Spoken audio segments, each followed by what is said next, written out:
I absolutely believe that Kitty had enough money to have $250 million worth of GameStop and $250 million worth of Chewy.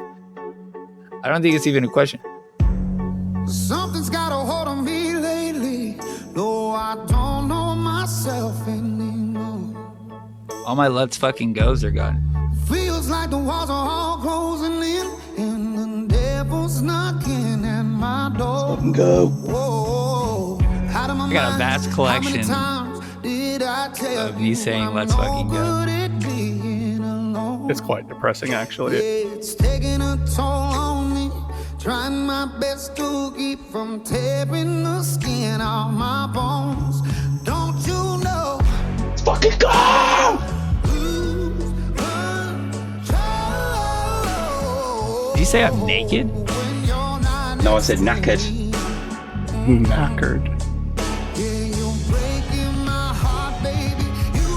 Insulting GameStop and saying how much of a shit company it was and sitting there smoking blunts and things, and I just thought, are you buying more or are you gonna fuck off? We have a fucking kitty out there lurking, still trying to squeeze this motherfucker. Yeah, you go first with the big boy. Let's fucking go, boys. I can stay retarded longer than you can stay solvent.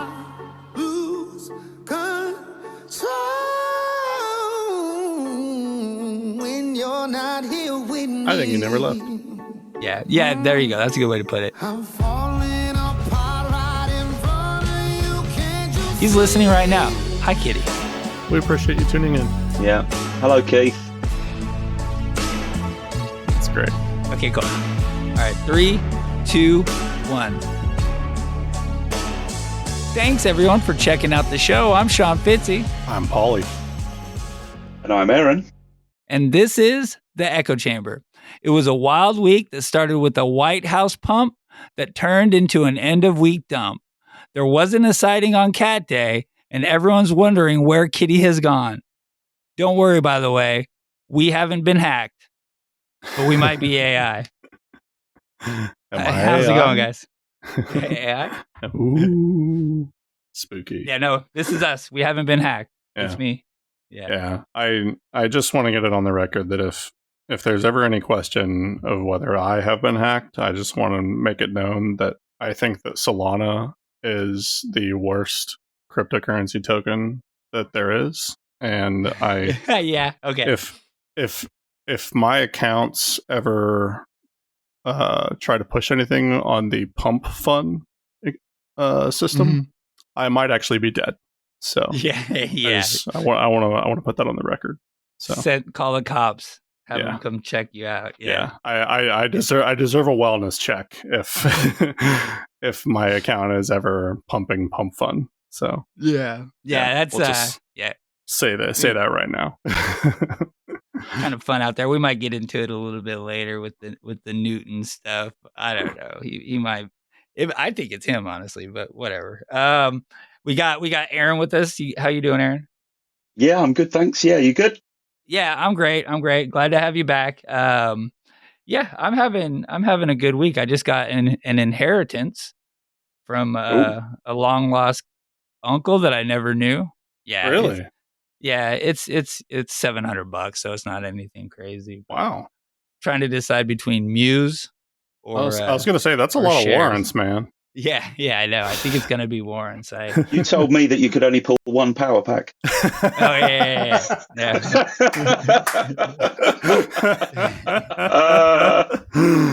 I gotta save it. I gotta save it for not weeklies right now, but eventually, hopefully soon, some weeklies. No, I'm expecting a platinum pack now. That's too funny. No, it's reminiscent of Larry Chang's old advice. What if you just came into some money, sit on it for a year, right? Yeah. No, the truth is, what I really, really think I want to do is I need to get a new computer. I need a MacBook. This last episode, I definitely overdid it. My computer literally tried to end its own life. As I was editing, I did that cut of Kitty and RC, like possibly enemies kind of line, or whatever. I put all of those tweets together, and that on top of everything else that was open. Just anyways, that would probably go to some good use, but we'll see. That's Yeah, fair. no, it's good. I just landed a huge catering at work. I'm loving life right now. There, Nice. bosses are loving me. Everything's going great. That's good. Yeah, I saw your comments that saying about you doing really well and up in the sales and stuff like that. Yeah, it's great. Like last period was amazing, and we're heading into the holiday season even better. So yeah, take some time to turn things around, but it's getting there. Glad to hear that. Cool. Yeah, it's good times. It's good times. Happy Halloween, everyone. Woo! Yes. That was my spooky noise. Happy Bitcoin White Paper Day. Yeah, happy Bitcoin White Paper Day. Yeah. Paulie, how have you been? How was your week, dude? Yeah, it was a tough week here at home. We did end up having to put Azalea down on Wednesday, so that sucked. But we knew that was coming when we last met, and like I was saying before we started the show, it was very much kind of the same thing that we went through with Indy 4.5 months ago. So it was reminiscent in that respect. It's like, oh boy, here we go again. But by the same token, it was almost like I hate to say that it was easier because I had already been through it, but I think you know what I mean. Just the fact that it was a familiar experience, it was a little bit more I guess less of a shock to go through that all over again. And it also helps that Azalea was like 14 years old, so it was less of a like, oh my gosh, why is this happening, and more of a, well, she was kind of on borrowed time. We kind of joked from time to time. So as much as it sucked to be going through that, it was a little bit of a tender mercy, if you will, to be able to go to the vet and have them administer the euthanasia, and to ever cross the proverbial rainbow bridge and just have her not be in pain anymore. So I can kind of take some solace in that. And as many of us do when you're kind of grieving or going through some stress or something, you try to like turn to maybe some of your vices or other things that just will make you feel better or try to fill a void in your life. And I'm not gonna make any commentary on whether it's healthy or not, but weeklies, I hear you. Right. Yeah. But I went to GameStop on Wednesday just knowing that it was going to be a tough day, and I picked up some cards of various persuasions for my wife and I, just kind of knowing like, hey, we're going to probably need something to pick us up today, right? And then we also went back to GameStop today, knowing that it was going to be a Mega Evolutions restock day. And when we did all right there. So, but so as it was a very up and down sort of week, and on the card side, it was we did have some good pulls. Like we actually pulled my star sign from a Constellations refractor from a Cardsmiths Space Series box. Nice. Yeah, so that we got the Sagittarius Constellations refractor. The downside of that is that now we have 2 of these, and my wife is like, hey, we should get all 12.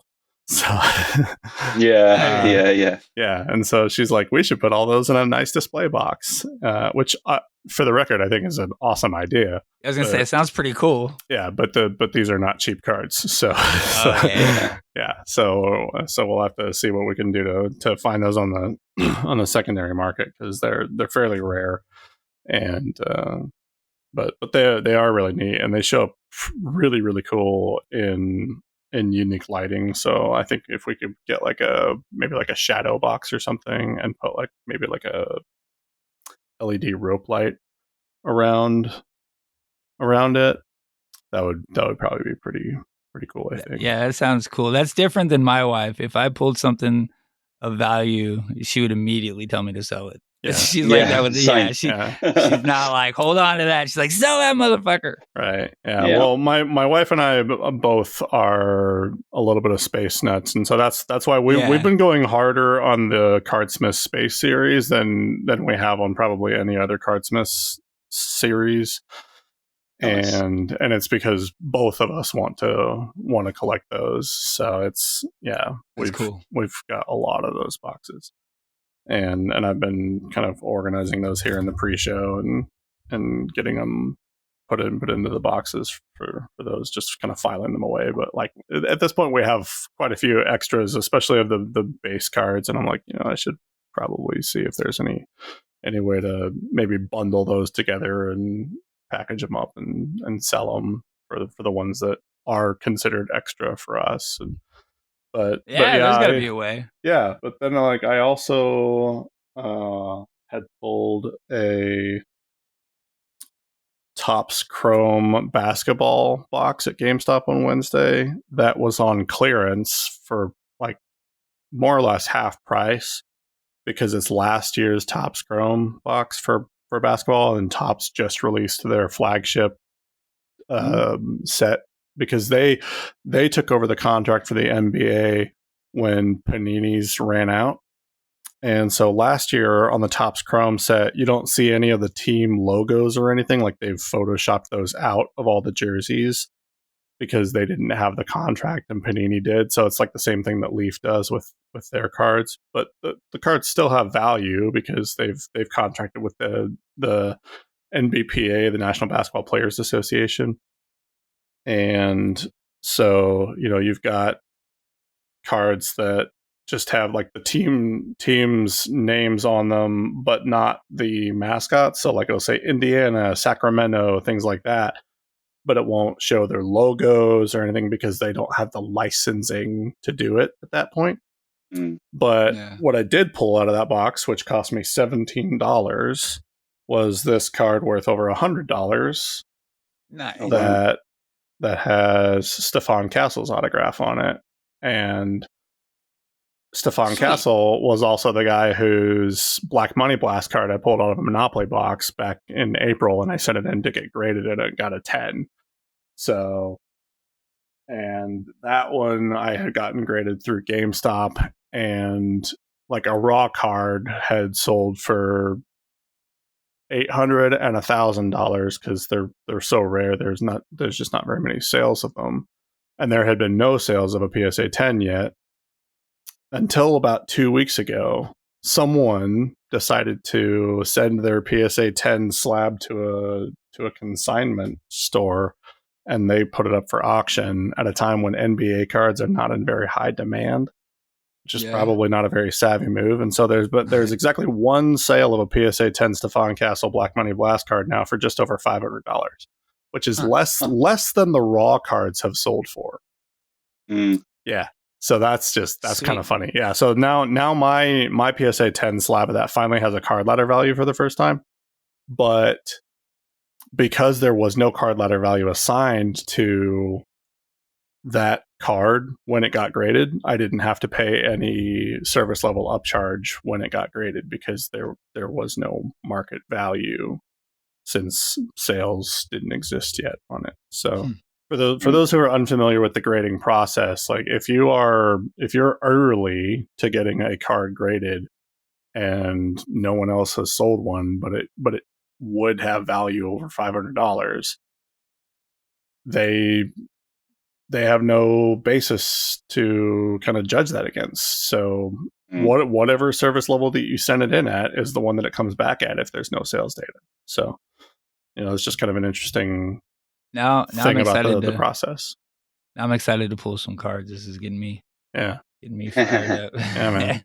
And when we were at GameStop this morning, just lined up outside the store waiting for it to open, we got there right as it opened, and my buddy Jeffrey, who from work, had gotten there about 20 minutes before us.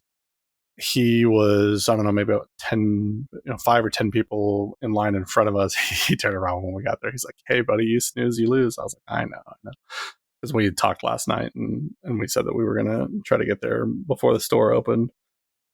But so there was lines at GameStop today. Yep. It was this dying brick and mortar store is still getting people to line up outside of it. It's wild. Every other Saturday now it seems like we're getting lines. So what was the drop today, Paulie? It was a restock of the Mega Evolutions line of SKUs. So it was, I can tell you exactly what our store got, and it's probably what most of the stores got. So they got booster boxes, elite trainer boxes, 3 booster blister packs, booster bundles, and sleeved booster packs. And so I'll just kind of run down and tell you what my particular store got, because it's probably a little emblematic of an average store, I would guess.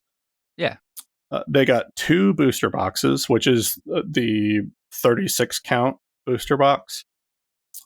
And they got 18 elite trainer boxes. They got 11 of the 3 booster blister packs. They got 56 booster bundles. And that's the one that comes with, I think, 6 in a box.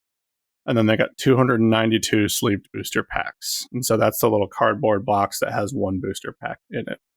So at least 292 people could have gotten something. Is that not quite exactly that. So on the sleeved booster packs, it was a limit of 5 per person unless you're a pro member. Okay. And so whatever the limit per person was, it's double that if you're a pro member. And if you're a pro member, you also get 5% off the price. So it's not a bad deal, honestly.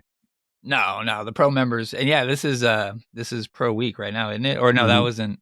Is it? It's finished now. Yeah, they normally do a double Pro Week to close out the fiscal quarter. So it's normally 2 weeks of Pro Week. And today, Saturday, November 1st, is the last day of GameStop's fiscal quarter. So they're closing it out strong with a Pokemon restock on the last day of the fiscal quarter, which will almost certainly, it will certainly sell out at every GameStop location today. Yeah. It would have sold out before noon at every one of those locations today. Yeah, they're doing the actual double Pro Week finished last week though on Saturday. Yeah, oh, did it? Okay, nice. Okay, yeah, but they always do one toward the end of the quarter. Yeah, they finished that out, and then I think they knew the Pokemon thing was coming, so they've kind of driven up big sales for the last couple of weeks, and then this week they know that the Pokemon's coming, so I think it's win-win. Yeah, and they were running other promos that ran through the end of the quarter, like it was, I think, buy 2 get 1 free on things like apparel and stuff like that. So it's gonna be a good quarter. I'm very excited about these earnings. Hopefully we get another note from RC this time about no future dilutions like he did last December. But I mean, the revenue, I think it's going to be some good numbers.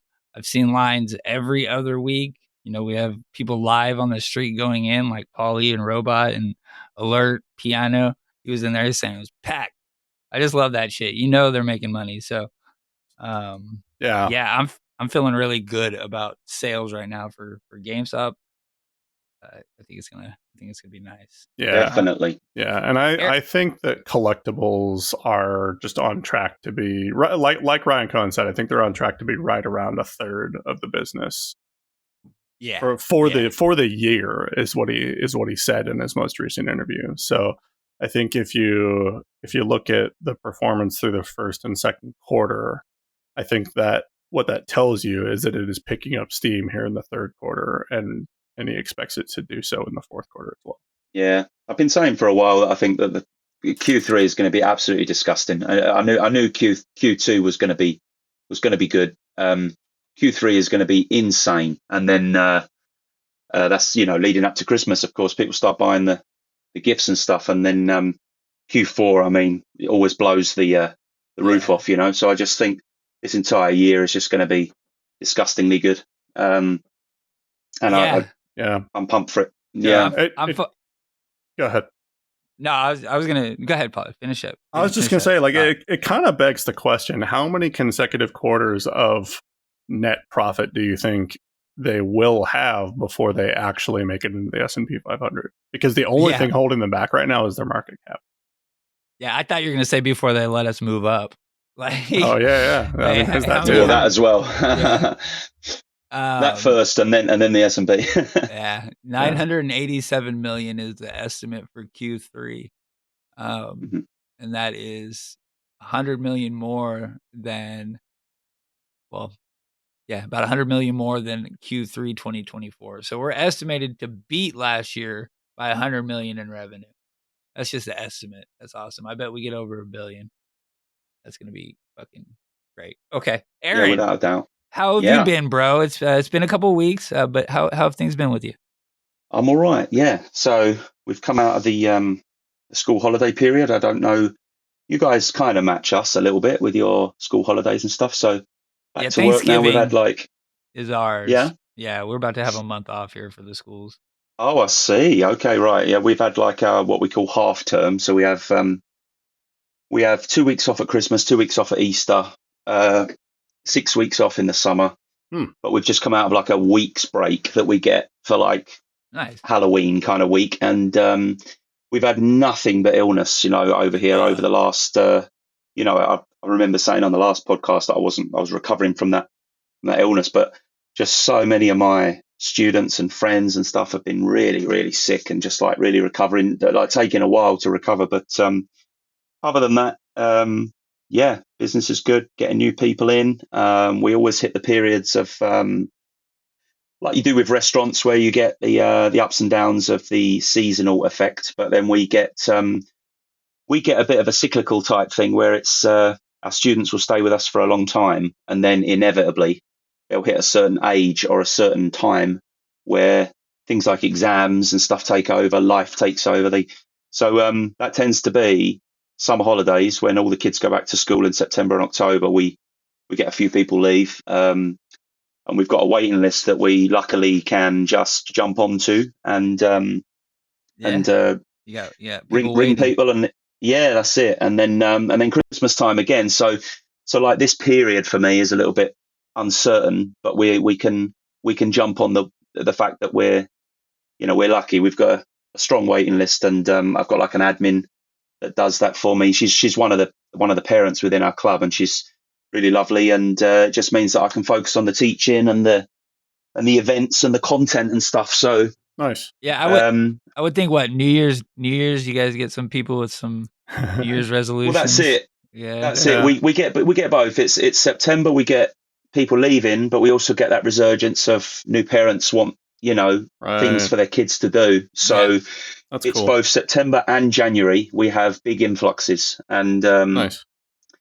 Without sounding like I don't normally talk much about my kind of business and stuff on here, but obviously it affects my life and my choices quite a lot. And it's good stuff. It's just, yeah, it is. It's going well, and I'm learning to better deal with the fact. And actually, I don't know how you do deal with it, Fitzy, in the sense that I used to really, really struggle with the fact that you are a service to people, even though you develop these relationships with people. Like at any point, they might just stop coming. Yeah. And that's the same as a restaurant where you don't know how often that customer is going to come in. Like they could be a regular, but then they might like fall on hard times, and then you don't see them for like 3 months and stuff. Or whereas with my guys, it's you develop this weird relationship, like you're almost like a school teacher where you get to know them, but then you're not guaranteed. With a school teacher, they know they've got their kids for a certain amount of time. Like, if I'm your tutor at school, I might be with you for 4 or 5 years. Whereas for me, it can be 3 months or it can be 3 decades. Yeah. Like it's centuries and decades. But it's really strange because there's no inkling or sign as to when those people are going to stop. They just grow up, or they change, or they have exams, or they have kids, or they get married, or they move away. So I've got better at dealing with the fact that it's all just uncertain. And one of my black belts, a really lovely young lad, he's moved off to university. He was only like a wise old sensei. He said to me, you got to realize that everybody loves you here, but you are the only constant. And I was like, wow, I've never, ever thought, like, he's like an 18-year-old kid. And I was like, it almost made me emotional. I was like, he's such a sweet, lovely boy. And this was like 2 years ago now, where he was like, I really don't actually want to leave, but like, I'm moving away, I'm going to uni. And you just have to accept that if you're going to be happy doing this, that you're the only one that's ever going to be like ever present. Everyone else is going to be in and out. And And that hit me, and that kind of stayed with me, you know, from an 18-year-old kid. And I thought, there we go, you've just become Sensei, you know.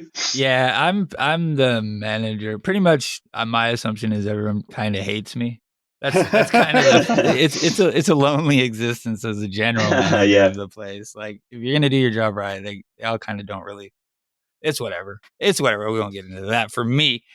Okay, cool. It's fair. So I was just getting ready to start talking some tea and shit, but we won't do all that. Okay, cool. So I was just thinking that the waitlisting reminded me of Larry Chang's. Larry Chang's. Sorry, my dog's barking back here. Give me a second.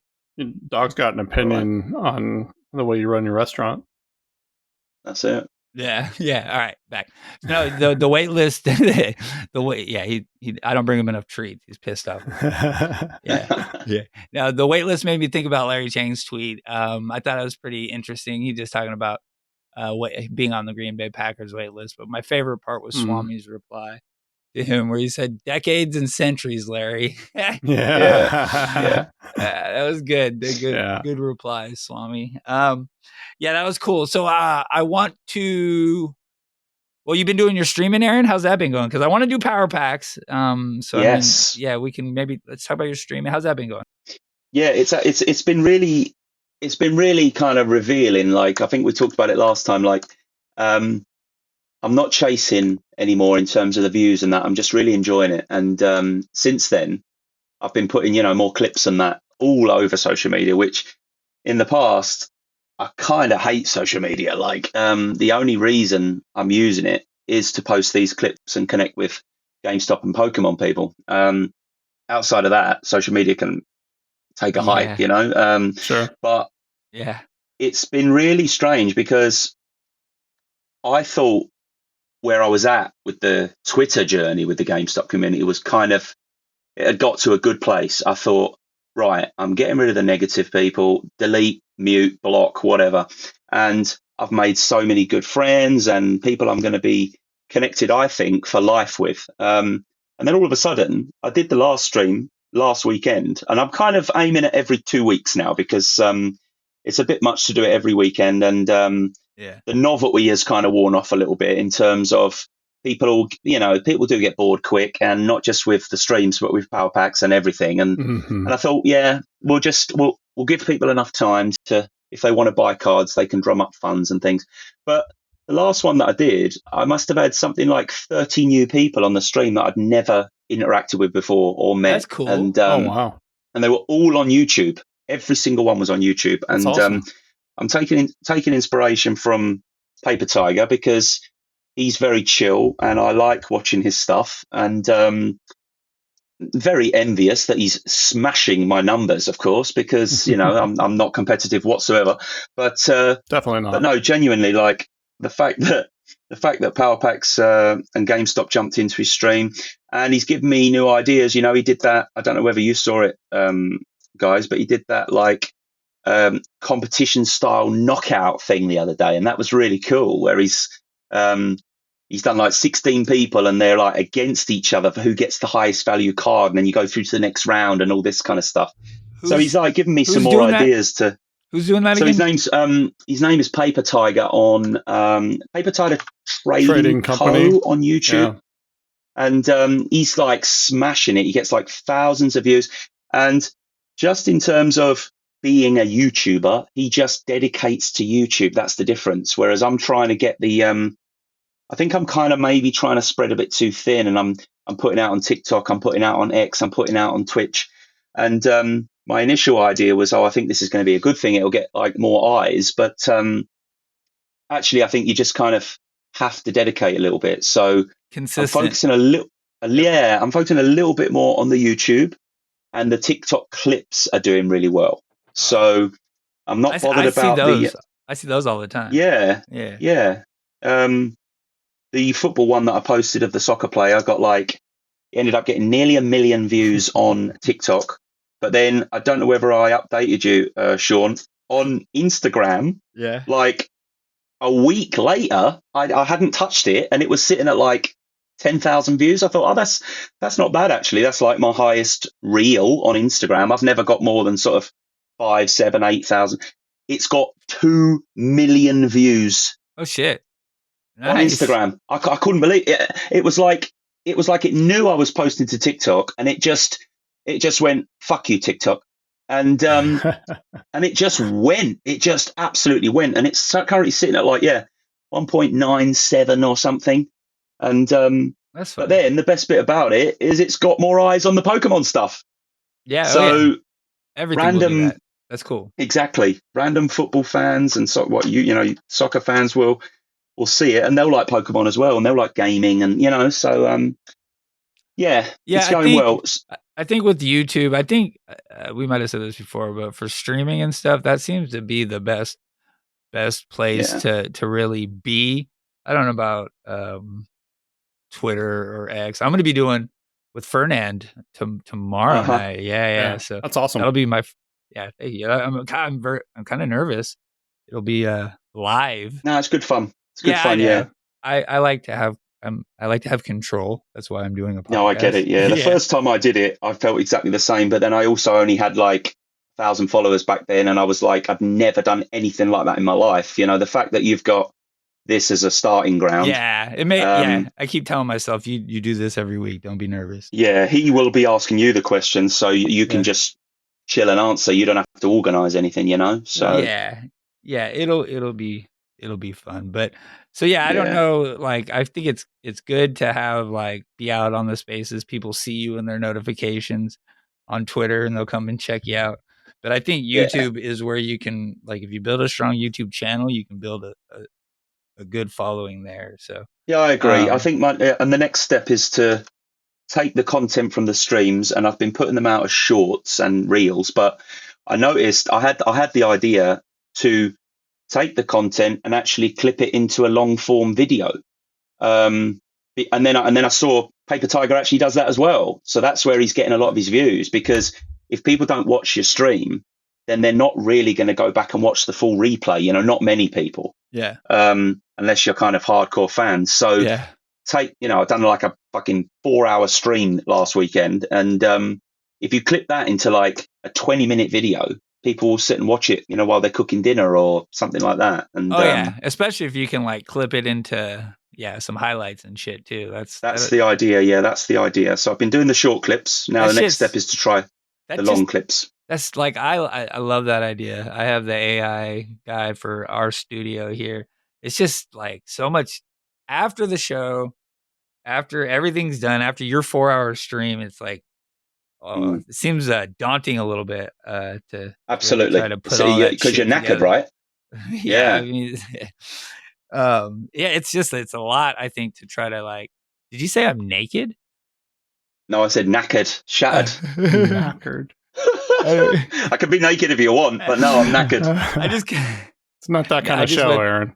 Yeah, I was like, I went along with it, but I wasn't sure. Do you guys not use that word? I'm knackered. Is that you said tired? Is that what it is? Tired, like shattered, like exhausted. That is a British term. Yeah, in context, I understood it, but man, I thought you were saying naked with an accent. And no, well, there you go. And actually, little fun fact about historical English: knackered actually did come from the word sexually tired.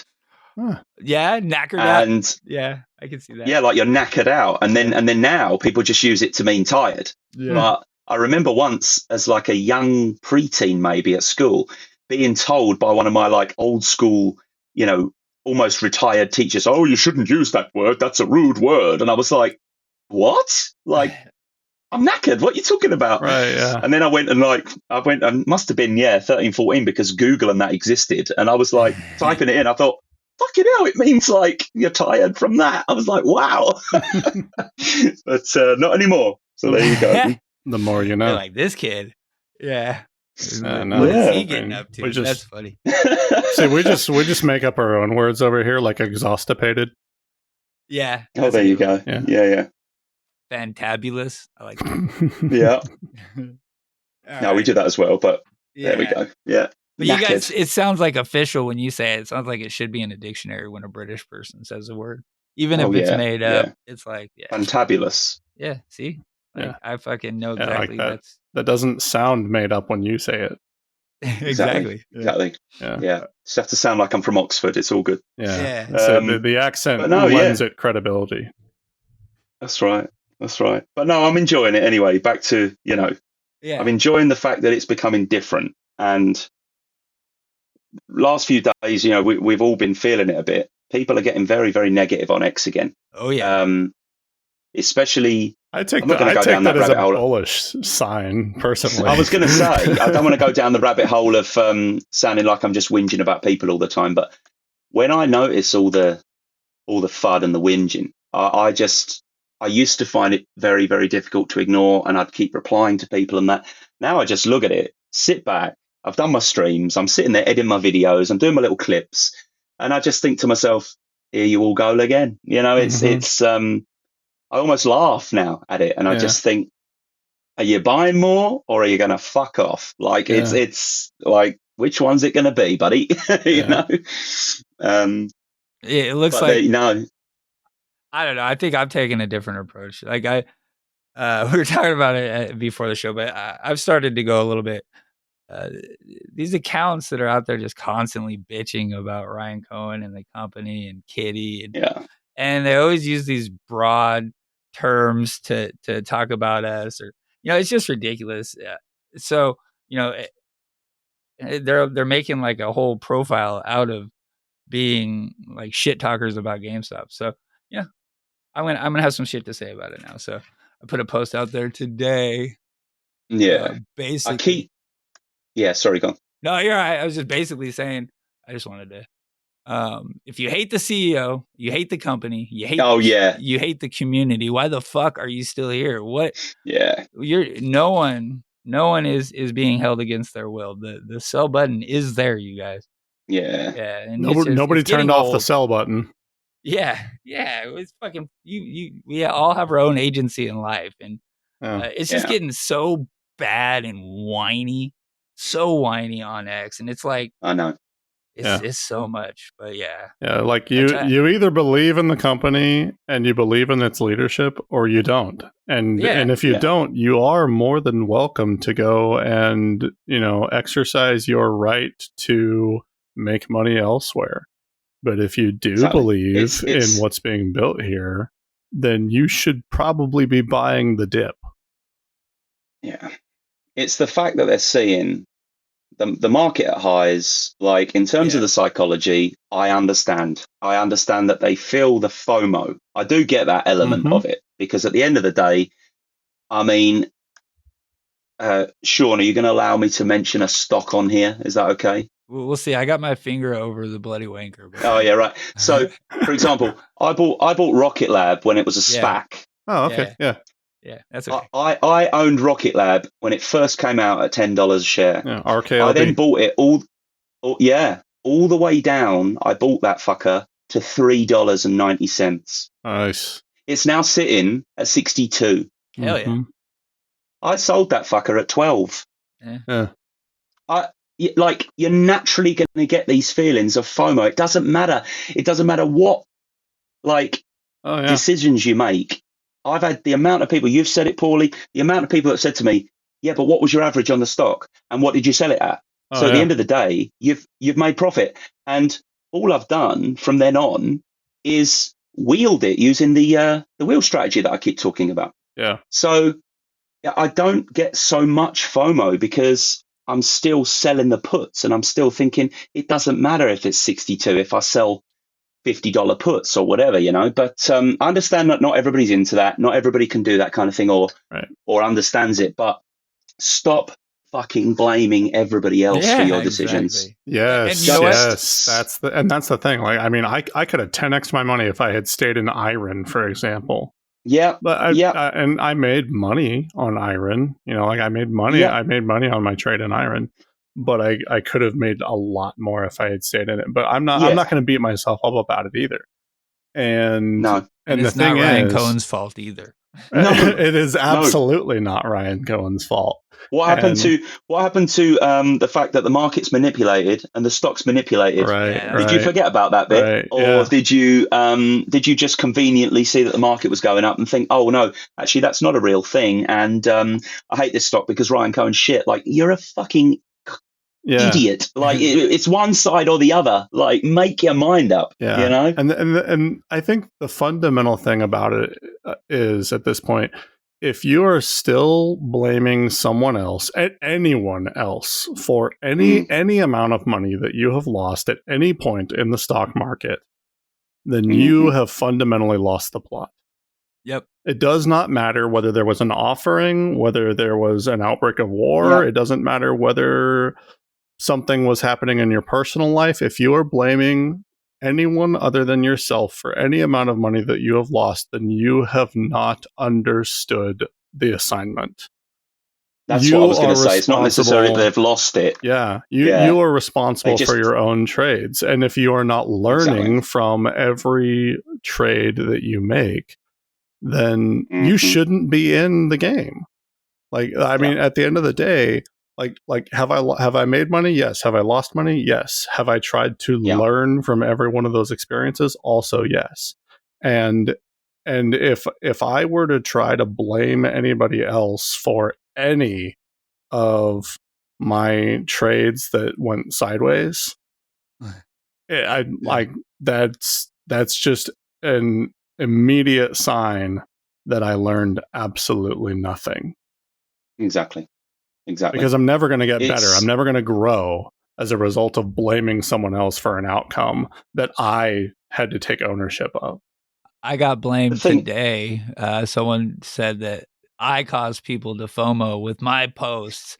Oh, I saw that. Yeah. So if you're fucking YOLOing into fucking weeklies because I said LFG, yeah, that's on you, bro. Like that is not on me. Yeah, I know. And it's like fucking that's their normal thing. Yeah, go ahead. My issue with this, and I think the reason why I get so frustrated with this attitude on X, is because in the role that I do, I'm seen as leader. I'm seen as teacher. Do you know what I mean? And in that specific role of martial arts instructor, we don't do the modern stuff. We don't do competitions, and we don't do all this palaver. We do karate for holistic purposes to change your mindset, improve your physical and mental fitness. Yeah. And the issue that I get with it is, to be blunt, people don't want to change and they don't want to grow.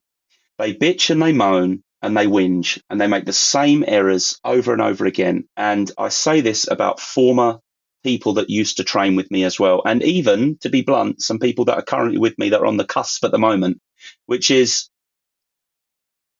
I understand fully if you have a mental or a physical impairment or disability that holds you back from, in terms of martial arts and things like that. But we've got people that are fully functioning, stressed out adults like all of us. We all have our issues. We all have our problems, kids, this and that.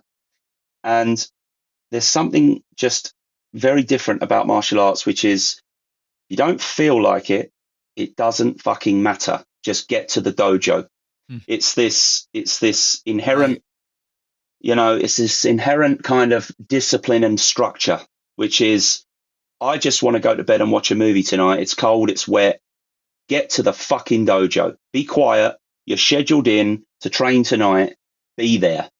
Whereas if somebody's got a gym membership or a swimming membership or something, there's absolutely no accountability. None. You don't have to turn up. Yep. You can, how many times do you see that? The hundreds of, probably millions of people around the world that buy a gym membership in January because of shitty New Year's resolutions, that then by February they've cancelled their membership. Yeah. And I don't know, I don't want it to come across, sound like a whinge. It's, for me in the dojo, I almost try and make it come across like a motivational thing, almost as if to say, don't be that average Joe motherfucker that just always whinges and complains, doesn't commit to anything, and always the victim. Exactly. And especially, as you can imagine, I deal with some quite sensitive topics. I've got people that have been abused. I've got people that have been, assaulted and sexually assaulted and things like that. And those are real difficult topics to discuss with people, and the training that I have to go through to deal with a student that's been, potentially attacked or sexually attacked or something, and the conversations I have to have about it's not your fault, you're the victim, blah blah blah. But then at the same time, I have to flip it and teach the class that you are responsible for your awareness and your decisions and things like that. So whilst it's of course never your fault for being attacked, long story short, I had a grown woman that was, I'll caveat it and start by saying that she wasn't severely injured or anything. She got attacked coming off a bus late at night in a not so good area of Newcastle. And she had her earphones on and her hood up. And she's walking along late at night on her own, and she's probably about 28 years old.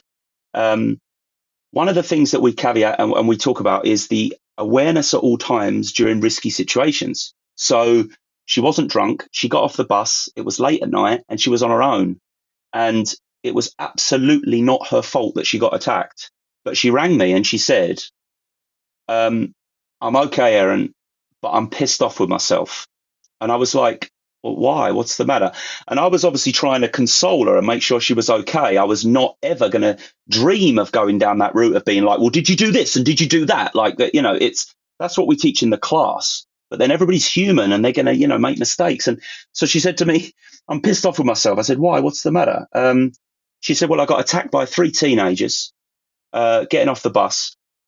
She said, but it was about 1:00 in the morning and I had my earphones in. I couldn't hear a thing or see a thing. I had my hood up. And I'm just really fucked off that basically I've ignored everything that you've told me. Oh.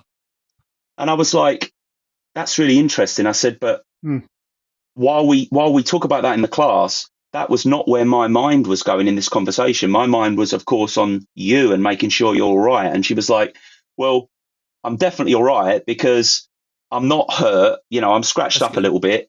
I don't feel emotionally kind of scarred from this situation. I'm just pissed off with myself. And I was like, well, I suppose that's if you like, that's a good thing because I'm glad that you're not physically injured or kind of mentally you have this kind of scar left on you, because now, a few years later, she seems totally fine. But that is one of those things. It's like people will find what I'm talking about here quite hard to understand, in the sense of it's never her fault for being attacked.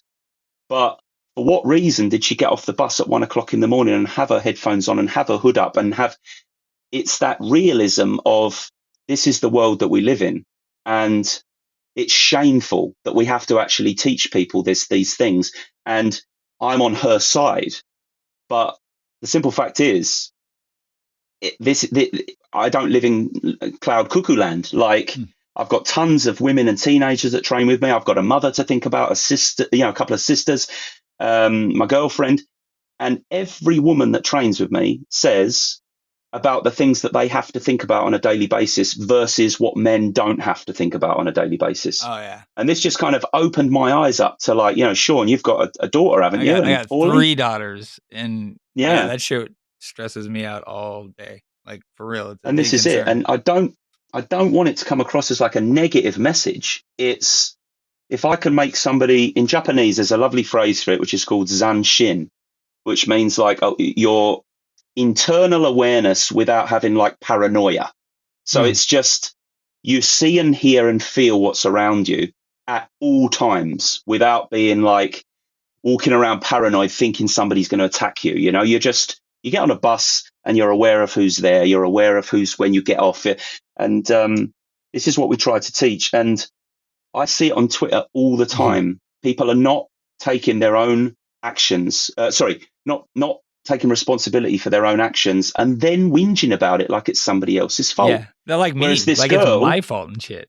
Like, exactly. Huh? Whereas this girl has been like physically assaulted, and even she can ring me up and be like, the whole point of this was even she can take a little bit of ownership and be like, do you know what? I've totally ignored everything you say and I feel like a bit of a dick. And I was almost laughing as if to say, don't be silly. This is not your fault, And Nice. It's maddening to me that the way people think and the way people blame others. But yeah, it's driving me nuts, dude. yeah, I try to not let it bother me so bad on X, but I don't know. I think going on an offensive might work because just my flip side to what you're saying is if you ignore the fuckers and of course give them no engagement, then they just lose and they shut up. yeah, You know, I know It's it's difficult. so hard. They tend to just go away if you ignore them, or if they don't, just mute them. Yeah, I was gonna say- block. I should block is what I should do. Well, I tend to not block people in general, Yeah. unless I think that they are a spam bot, or if they are actually just spamming, then I will typically block them. But if they're just being annoying or just antagonistic, then my default disposition is to mute. Because That's good. yeah. See, because if I I'm just mute 50-50. them, they don't know that I've muted them. Yeah, I know. That's why I like to block them. I want them to know they're fucking blocked. I think that's why I do that's it. there's that element of showing them you've been a dick. See you later. Like it, and we get a lot of people. We get a lot of people Yeah. who just show up in our comments and are straight up assholes and say shit that they wouldn't say if they weren't online. And it's crazy. It's absolutely Exactly crazy right. to me. Like, so, I used to try to really give the benefit of the doubt and like try to have conversations with people about this shit. And I still will try, but my first inclination is that you're being a fucking asshole. Like that's because that's just the way it is, man. And I was going to say, Paulie, that's where I'm 50-50 with it. I'll block if somebody's being a dick and that's their only purpose. Because if they keep coming on my posts and you've muted them, then potentially people I know and friends and that could be almost like interacting or getting in there. And I have no idea, like they're commenting on my post and generating like a load of negativity on my post, Sure. I know it's engagement, but I don't It's not want good engagement. I'd rather not have it. I'm not one of these people that's like any engagement is engagement. No, and it's not worth it. Like that's to make money by being a fucking negative shill on X. You have that has to be a miserable existence because you need to do it a lot. Well, a certain someone who shall remain nameless, I've noticed their interactions and posts and impressions have gone down drastically over the last couple of weeks because people are not responding to them. So I think if we've talked about this person before, and I think genuinely that is the winning method is to, if they're attacking you personally, you try and shut it down. They come on your post, for example, block them or mute. But then on their posts, don't engage, just ignore. You know? I stay on in my own like feed most of the time, unless I go to say good morning to someone. I'll go out and read, but every now and then I got drawn into Gavin's fucking this week or last week. He's just been fucking so gross on X, and he's it feels like Anyways, you want to pull some power packs? Let's fucking yes, please. Yeah, let's pull some power packs, and then we'll take a little break after that. Okay. Yeah. So I'm gonna hit record on my thing. Give me 1 sec. I'm gonna do the $50 one too. You guys. Oh boy, my wife didn't hear me say that. Oh, see, could you not? Well, could you not do a $25 Pokemon and a $25 football? I did. I have personally gotten a $25 Pokemon. No, I'm saying, could you not do that now instead, so we can pull two? Oh, it's up to you. I kind of want to do the 50 Pokemon.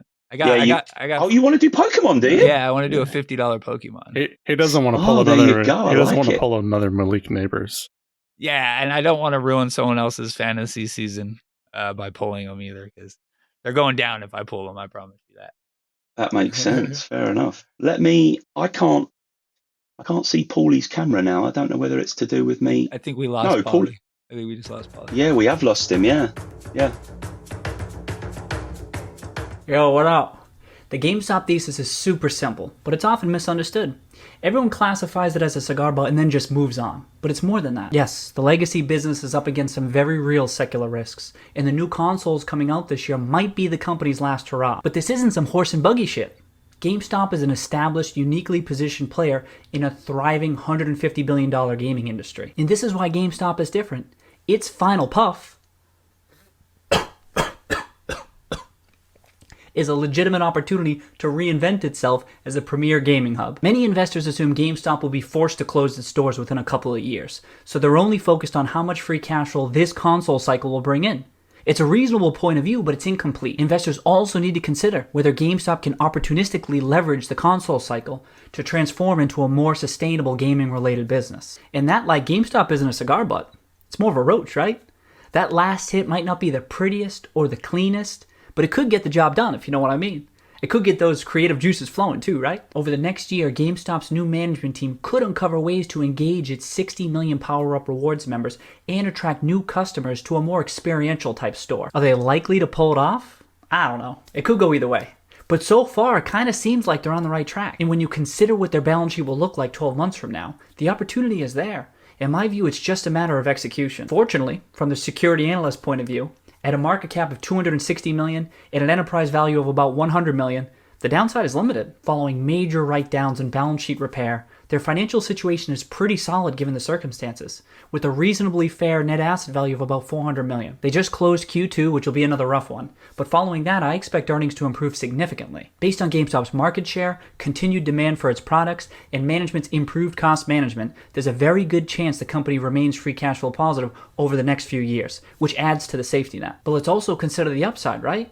Over the next 18 months, GameStop could generate enough free cash flow to pay off its debt, exhaust its buyback authorization, and still have an adequate financial foundation to continue pursuing new revenue streams. These could include in-store gaming experiences and partnering up with vendors to showcase games. I'm willing to bet Reggie has a number of good ideas on this front. What's also interesting about GameStop is that it trades so cheaply and it's so heavily shorted that all that may be needed to revalue its stock is a shift in sentiment. Right now, the stock is pricing in the most bearish of bearish outcomes: imminent obsolescence and management impotence. But GameStop is the only brick and mortar store dedicated to gaming. Suppose over the next year, management can craft a narrative that carves out a 2% share of that rapidly growing $150 billion gaming industry. One of the most exciting spaces in the tech landscape. A narrative that highlights an experiential niche backed by the biggest names in gaming. What then? Such a sentiment shift could take time, but I don't know. There's so many unusual factors with GameStop that I could see it happening rapidly. In summary of the summary, I'm just a security analyst in search of asymmetric upside. If it isn't clear, I'm not betting that GameStop is going to stage the most epic turnaround of all time. I'm just betting on three things. Number one, it's highly unlikely GameStop's equity is worth less than $250 million. Number two, GameStop's legacy business is probably worth between $500 million and $1.5 billion. And number three, there's a non-zero chance that GameStop successfully reinvents itself. And that's it for the summary. I'm curious to hear your takes on GameStop as well. So I said we weren't hacked, but we might actually have gotten hacked. But we're back now. Possible. It is possible that we were hacked, but we're not AI this time. I don't know. Allegedly. Yeah. We were trying to get set up. We're gonna do some power pack pulling. We're trying to get that going, and we got kind of booted off out of the studio, but we're back. We're ready to go.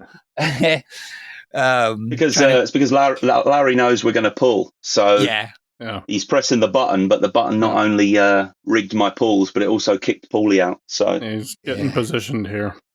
Yeah. So we're trying to figure out what we're going to do. So I'm going to do the $50. I'm going to do Pokémon.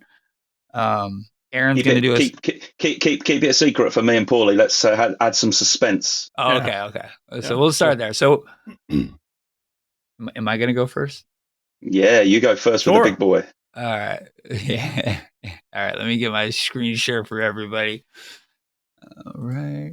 So just so while he's doing that, I'm currently recording the screen and I'm going to clip this. This is a first time ever for the Echo Chamber.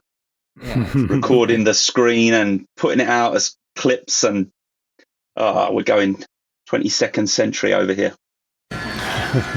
Nice. Yeah. There we go. Get the audio and everything. Got it. Love it. It does make it fun and exciting. Yeah. Come on, right. Fitz. All right. There we go.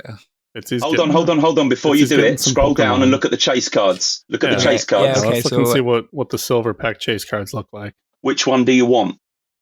Oh, they look pretty cool. I want the Charizard. Yeah, the Chara is very good. I What's like that at that the top left? Is Alakazam. it Alakazam is beautiful. Oh, it's a Yeah. Hooper. Okay, that's a nice card. Yeah. That looks pretty cool. Yeah, Yeah. the starter ones here, just to look at those guys real quick too, because I mean that was $400. So the other ones were I about want- $800. I want the bottom left Pikachu with Ash. That's the one that I want. Oh, yeah. The trainer. No, bottom No. left. Oh, No. I went right. Yeah. Yeah, that Oh, one. yeah. I want that one. Mhm. Or Yeah, the go Pokemon back. I think Center. there was one more. I want the. This guy. That's kind of cool. The No, I don't full like the art rainbow Pikachu ones. VMAX. Yeah, Paulie, do you like the rainbow ones? that one's not quite as cool as the there's like a gold Pikachu VMAX that looks just like Yes. that, but it's got a more gold finish to it. I really like that one. I've got a couple of that one. Yeah. No, I just want the Ash with the Pikachu, but Yeah. Roaring Moon's a good card too. Yeah, I'm That's just the one looking we pulled. around. Yeah, what is? I don't. That's crazy. 147, by the way. I think I want this Hey. one. yeah, there you go. Pokemon. Show that- It's Show a that to your lady. wife. Yeah, that's the one I want. All right. So Right, big go money, for it. big money. It just likes the card number. Make sure to turn the sound on because it mutes when you start the. Mhm. Ooh, What's Something wrong? went wrong I just again. I get that you might have to sometimes. reselect your card.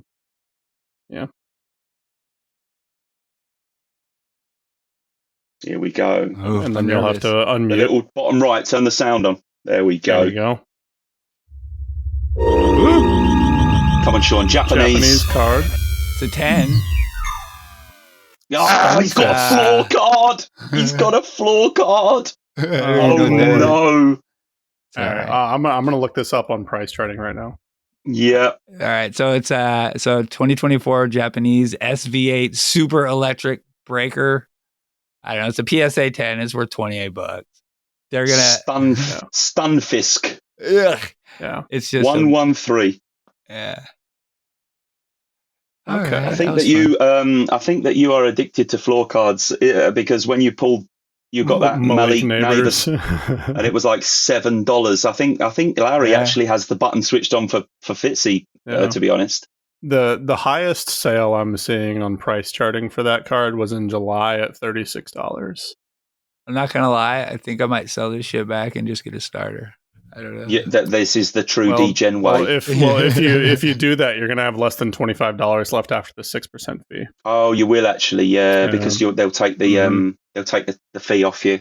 Yeah, can I just add like $6 to it or whatever? Or No, no. There's no way to mix payment methods, at least not yet. So, I mean, you can sell that back if you want, but if you wanted to get a starter pack, then you would have to pull it from your wallet. But GameStop has made a change to their buyback policy, and you don't have to make a decision right now on that buyback offer. So you can sit on that for up to 7 days.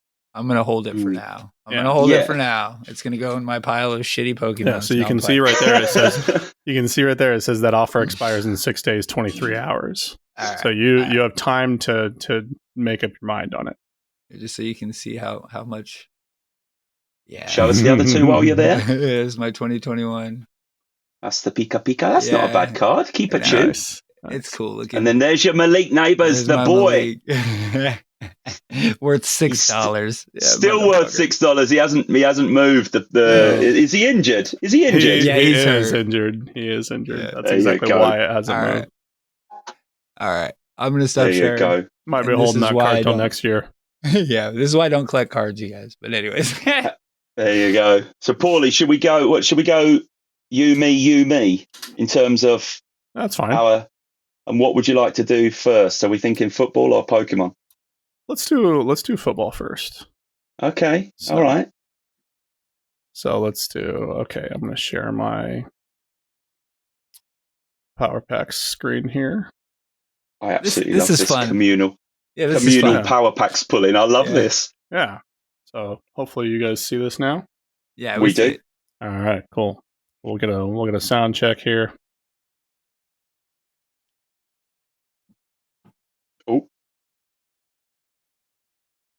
Paulie's arcade is on pause. I'm just staring at Paulie, making sure he's not paused. Yeah. Mm. Like Yeah. I can hear you guys, but this Just refresh it. yeah, it seems to seems to be hung up. So let's try. There we go. Okay, I'm gonna say open your first pack. There we go. There you go. All right, cool. Yeah, it just kind of froze there for a minute. I hear it, and hopefully you hear it. Yeah, we got it. We do. Cool.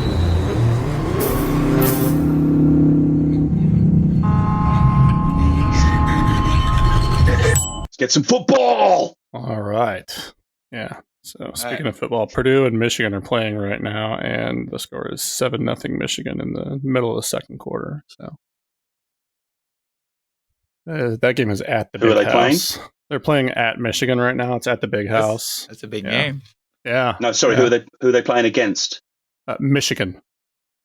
The Wolverines. Michigan are playing the No. Wolverines. That's what I meant. Yeah. He's yeah, Purdue. yeah. Paulie's Purdue, and his team is playing. Yeah, Purdue is playing at Michigan, and that's at a stadium that they call the Big House. It's Okay. yeah, it's like the largest stadium in the Got ya. United States Got ya. for American football. So Wow. it seats Yeah, they're over crazy. over 110,000 people. It's Oh my God. it's enormous. Yeah.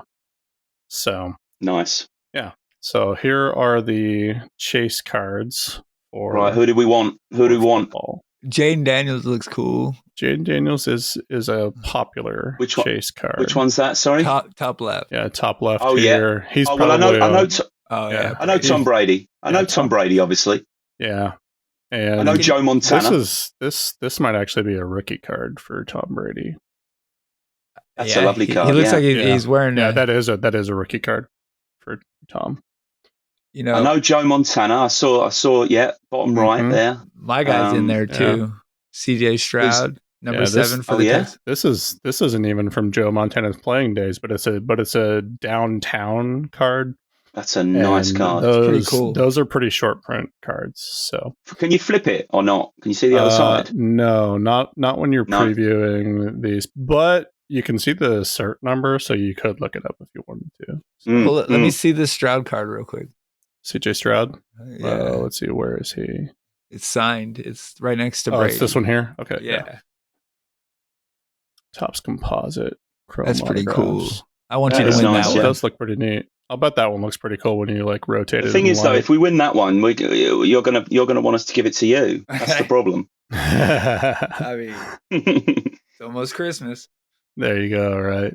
Yeah. So the geometric finish nice, yeah. on cards. Yeah.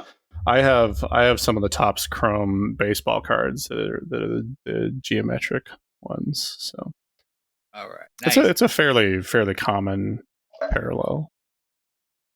So yeah, Right. that's what we're Go looking for at. it. Yeah, Bo Nix is Ready? another popular one too. Yeah, I got him on my fantasy the value on Bo Nix cards recently spiked right when he and his wife announced that they were pregnant with a child.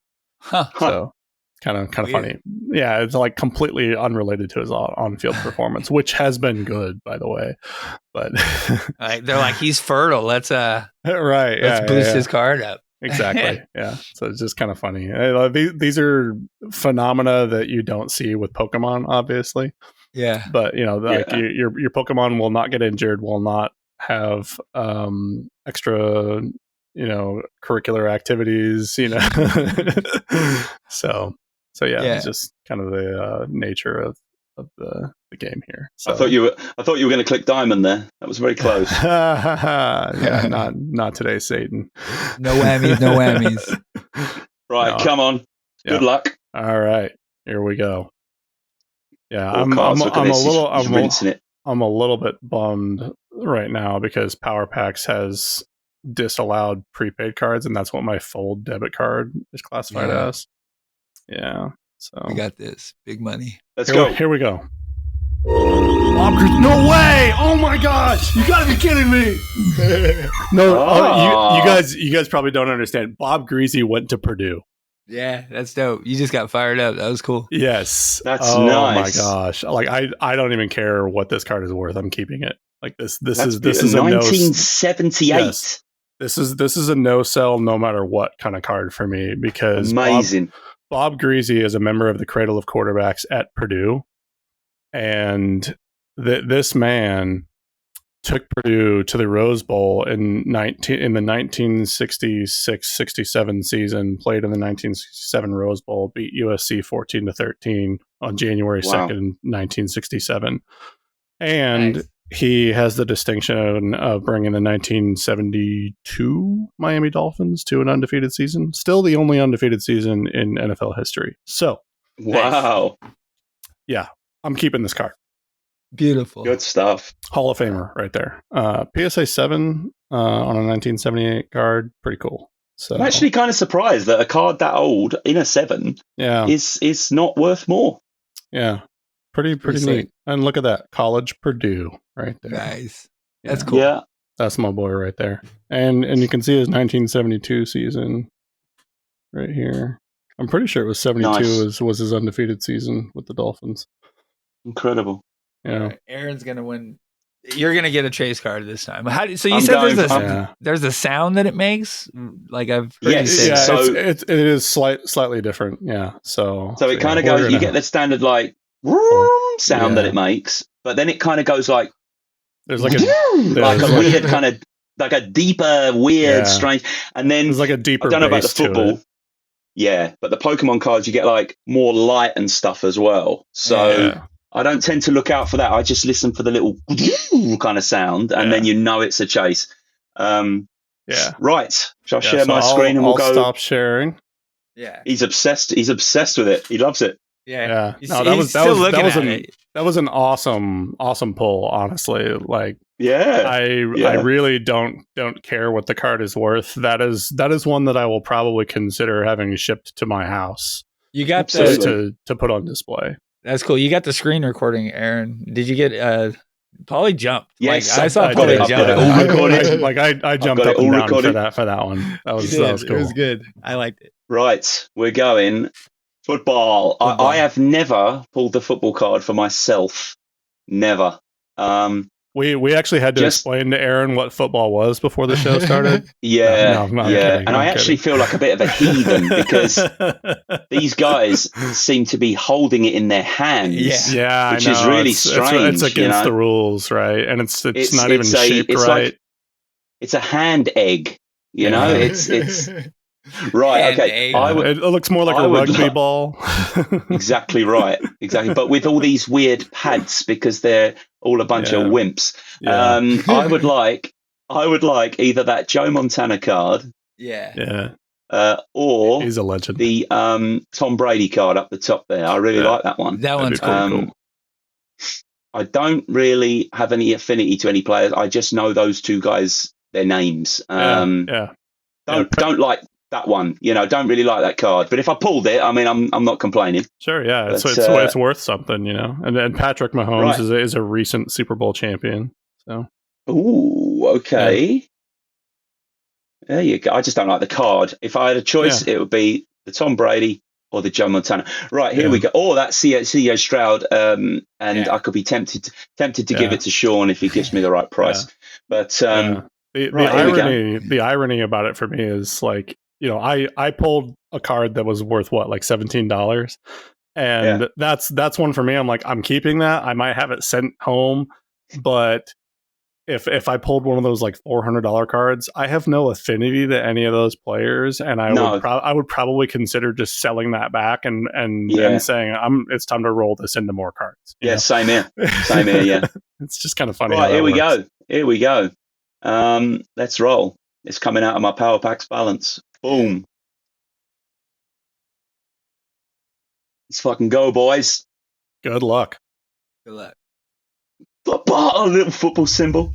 Come on. Lamar Jackson in a 9. From 2018. Well, that'll do. Yeah, all right. Not bad. So this was his rookie season, actually. I remember because I pulled a 2019 card for Lamar Jackson, one of his Supernova cards. And he had a very good first couple of years in the league. And sweet. Yeah. This is a solid card. $33. Yeah, but since you really don't care about football, I'm not going to tell you you should keep the card or whatever. But I'm just looking on price charting now. Yeah, so you're ahead on the card, right? In a 9, your average is on price charting $28. So that's actually not a bad little offer there from GameStop. So yeah. I might just take that and get another starter pack later for the Pokemon. Yeah, that's not bad. Unless neither of you have an affinity to this player, no? Nah. No. I just know that he's a good player. Yeah. What's the team? Is it the Baltimore Ravens? That is the Baltimore Ravens, yes. Look at me. Yeah, good job. He's good. Lamar's good. He's a good player. Oh, yeah. I'll tell you what, because again, like what Paulie said before, the buyback is valid now for 7 days. So I'll hold it for now. I'll have a proper look at it later. Yeah, you can. And I'll decide what to do with it later. Yeah, that's right. Boom. Hold for now. There we go. All right. Yeah. I think it's really cool that they have made that adjustment to the buyback policy. It gives more flexibility. It also accounts for whatever just oddities, let's say your browser crashed or whatever, like you can get back in and review anything that goes on. Well, that's right, because that actually happened a few times to me where the connection cut out and then it rejects the offer. Yeah. So you go back in and it's just then you either have to think about the PSA offer or eBay. Yeah. That did happen to me a couple times, and I was like, "Oh man!" But most of the time, it was a card that I wasn't really looking to sell anyway, so it wasn't too bad. But yeah. Right. Are you going for a Pokemon card? Yeah, let's do Pokemon. Boom. Should be back on my screen now. It is. Cool. All right. So we'll have a quick look at the cards. These are all the same ones that Sean just showed us. What are you aiming for? What's this? Oh, that's a Zekrom. That's weird looking. I'm not a fan of the all gold cards. Yeah, like some of them are pretty cool, but there's not a lot of detail in them unless you get them in the right light. Yeah. So it kind of depends.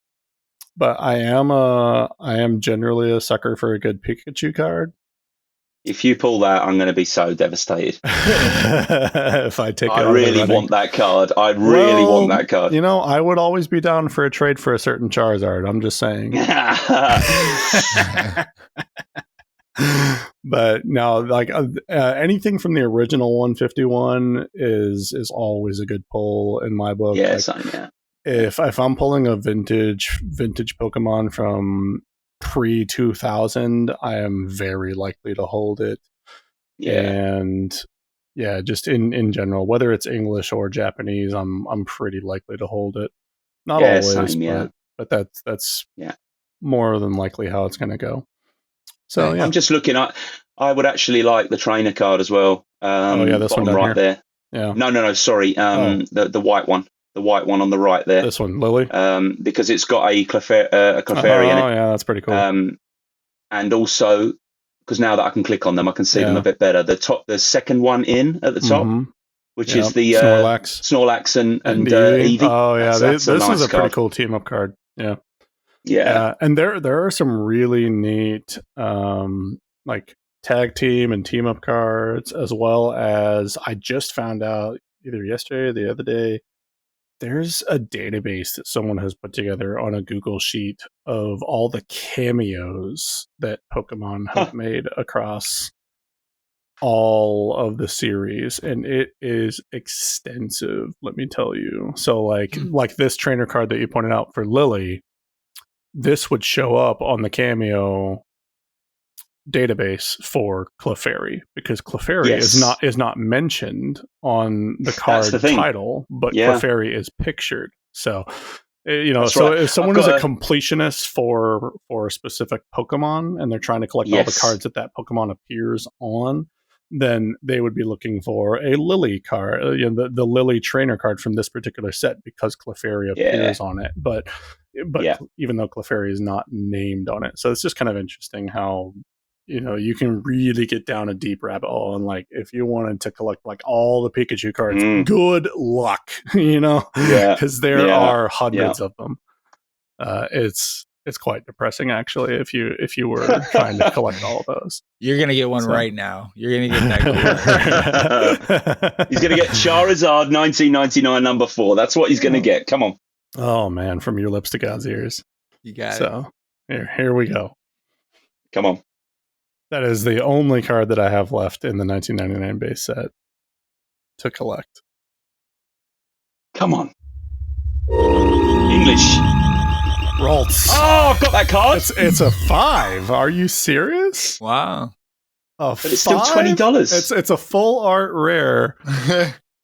Wait there. Wow. Wait there. Look at this in full view here. Kind of cool. Wow. I'm kind of stunned that a PSA 5 has a value. There you go, boys. That high. There you go. You've got it. What is yours? I've got it in a 10. I don't even see your video. Oh, you can't see my screen? No. My camera. Mm-mm. Oh, there you go. Sean, can you see it? Yeah, I see it. There you go. That's interesting. It's on the recording anyway. It's okay. Yeah. It's okay. All right, yeah. Nice. Yeah, for some reason Riverside's not showing me your camera, but that's cool. So you have this card in a 10. I do. I bought it from GameStop. Oh, that's during awesome. The initial selling of slabs. Oh, nice. So this is a Ralts 211. It's cool looking. I want to it'd be kind of neat if it was a little bit fucked up to make it a 5. Right. Like you were saying before. Yeah. It's like a story. I want to know what happened. There's like a thumbprint on it or something. That's kind of my Somebody position. Wiped their ass on it. That's my position on PSA 1s and why they sometimes sell for, higher dollar amounts. But so yeah, this card in a PSA 10, Aaron, you probably know, is right up around that $400 to $500 mark right now. Wow. Yeah. Nice. So this is from the Scarlet and Violet series. Oh, hold on, is mine Japanese? Is yours? It's not worth that much. It's definitely not worth that much. Okay, all right, yeah. So the English one from the Scarlet and Violet English is right around $400 or $500. Yeah, it's Japanese. I've got the cheaper one. Okay, all right. Well, it's worth, I think it's worth catch about up 60. eventually. Yeah, it'll probably catch up eventually, but yeah, this is we'll see. We'll see. It's the same artwork, and that carries some weight. But yeah, it is interesting to me. So if I'm looking at price charting here, what does grade 5 look like? There's only been 2 sales of the PSA 5 on price charting anyway, which doesn't necessarily pick up everything. But in August, one sold for $11.67, and in June, that was August of last year actually, and in July of this year, one sold for $15.50. So wow. that is kind of interesting that they've got the card ladder value at what did it say, $20? Yeah. So yeah. All right. That's actually insane that the same card is $50 in Japanese and it's $4.50 in English. I don't think I've ever seen that much disparity between English and Japanese. That's it. It must have been absolutely printed into the ground in Japan for it to be that cheap. You'd think, yeah. It's pretty interesting how there's such a strong disparity sometimes. So yeah, I wanted to take a look at this and see what is it that's because I'm only seeing is it surface scratches maybe. Yeah, because I was going to say the edges and the corners look great, but I'm only getting a sharing of your screen. So yeah, I love it how Sean's just sitting in there like, I'm just going to shut the fuck up. I don't know. Yeah, looks like a card. Yeah, because just from a PSA grading standards perspective, the thing that will knock a card down to a 6 immediately is a scratch. Yeah. If there is a light scratch on a card, that can take it from a 10 to a 6. That could potentially be a cracker. It could. I'm tempted to take a closer look at this one. Yeah, definitely. Like in person. Definitely. And hold it for now, because even in a 9, it's $33, and then you get your money back. You know? Right. I just don't understand why the 10 is just such a massive jump to $450. What is that? Like, Yeah. Well, and when you normally have such a huge jump like that, that's normally a sign that the grades just below it are going to start to run a little bit.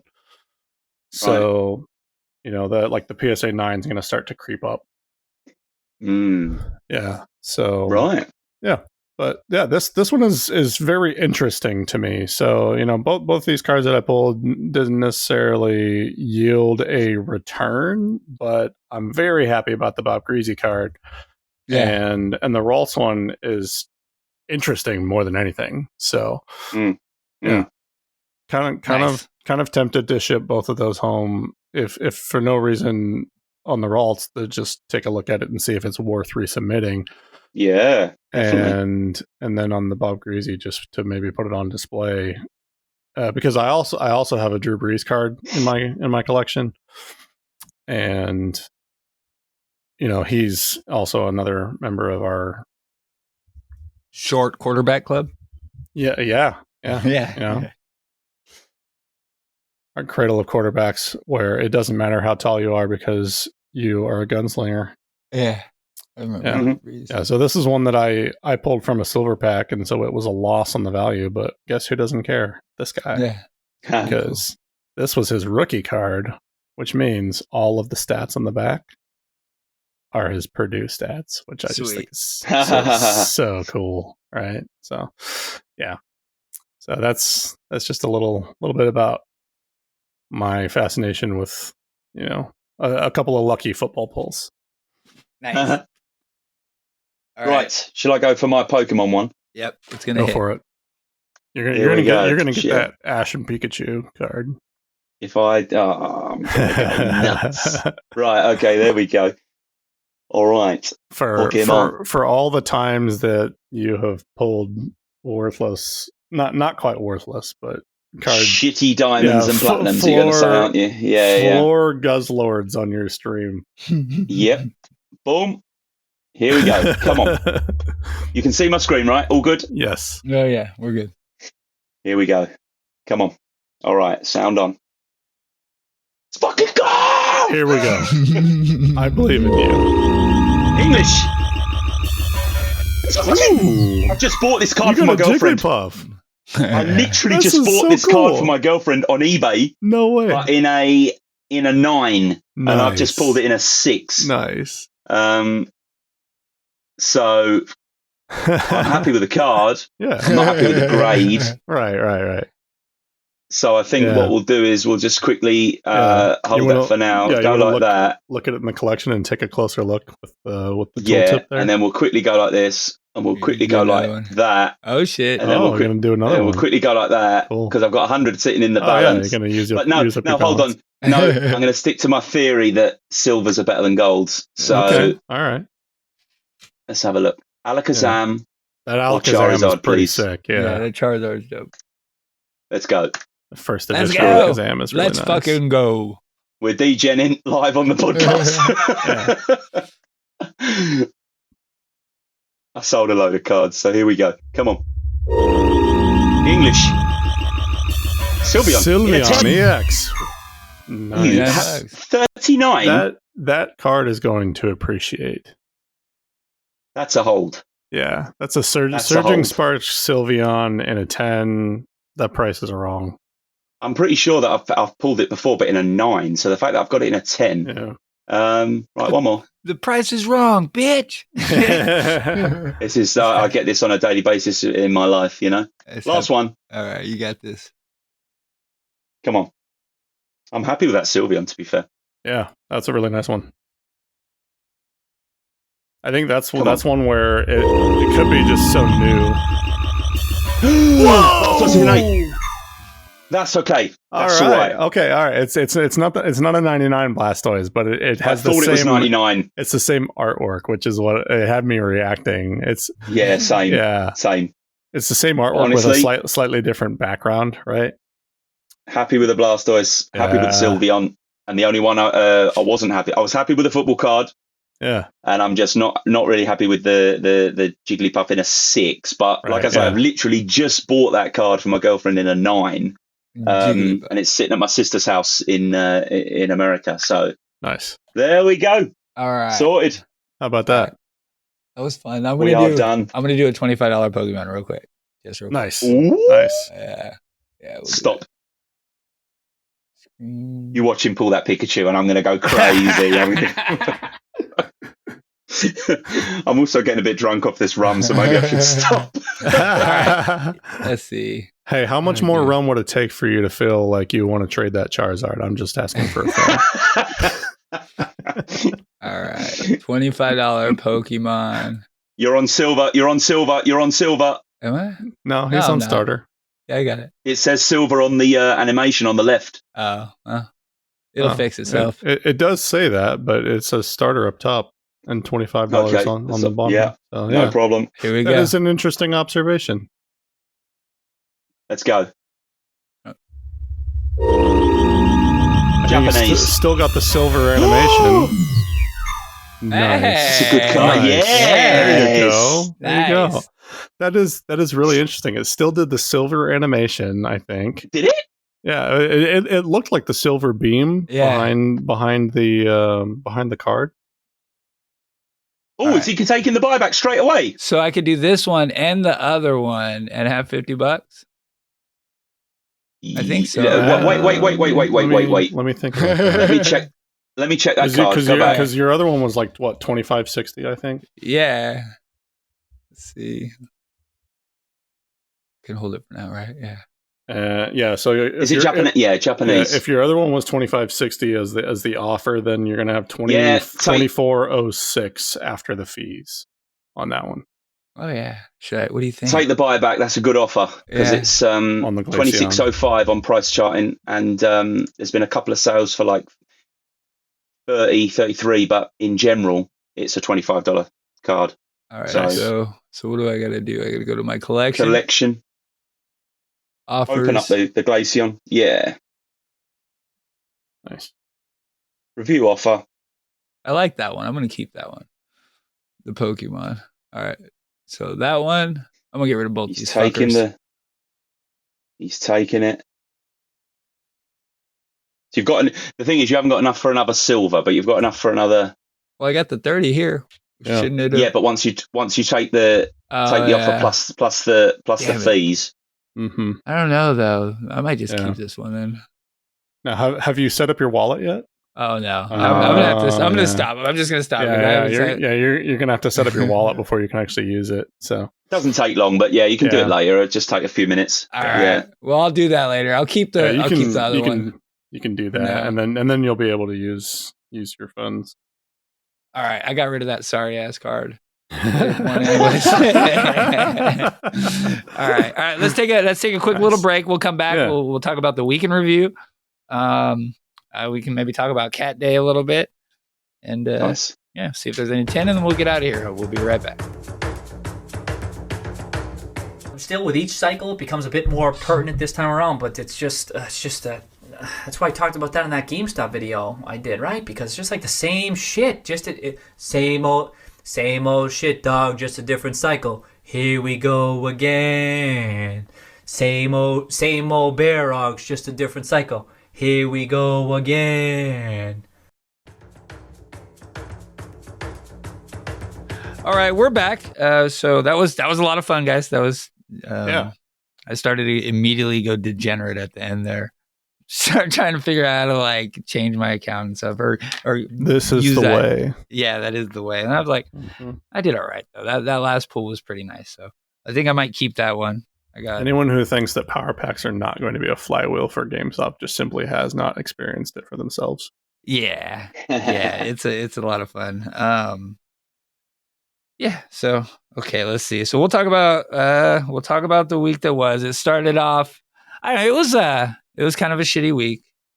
It started off with a ton of excitement. We were recording the show when the White House tweeted "Power to the players." You know, everyone knows what happened on Sunday night, but we were recording live, and it was awesome to see. It was really fun watching the chart rip. We were getting pretty good overnight trading volume, like really good overnight trading volume.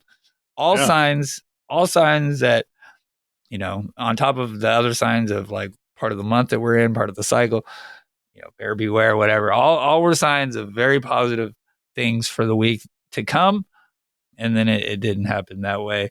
The first sign that it was going to probably turn to shit was the dollar gap up on Monday. And I'll say it's like, and I'll go over this here in a second, because Monday gap ups are fucking a tradition at this point, and I don't even think we realize it, but it's like every single Monday. But I'll just say a dollar gap up is shit. Like, it's proven every time almost now. Like, we need, if we're gonna gap up, we need to gap up big. If we're gonna keep going, I'm saying like $4 or $5. That's the kind of gap that I'll be like, all right, because otherwise it just seems that the whole day is spent filling the gap down. If I'm looking at pre-market, the most ideal pre-market to me is flat with no volume, like low volume, or down with some volume would be pretty interesting too. Like a gap down isn't bad at all. So I don't know. It's just if it's a small gap. Yeah, exactly. If it's a small one, we don't want anything crazy. But it goes both ways. But I definitely would rather have a gap down to start the day than a gap up. And I think it's the market maker doing fuckery, whatever. So yeah, that's what we dealt with. There was a lot of hype going into the week, not really generated by anyone. Us. Everyone wants to, another nothing burger, but like, having the White House tweet GameStop and power to the players and everything that happened on that day, okay, we're down on the week, but that was net positive for our company for sure. Like, I don't care what anyone else would have to say about it. That was a fucking good thing for us. Mm-hmm. Millions upon millions. A lot of good press. Yeah, exactly. So, we didn't, and it has absolutely nothing to do, like, on a net basis with politics either, right?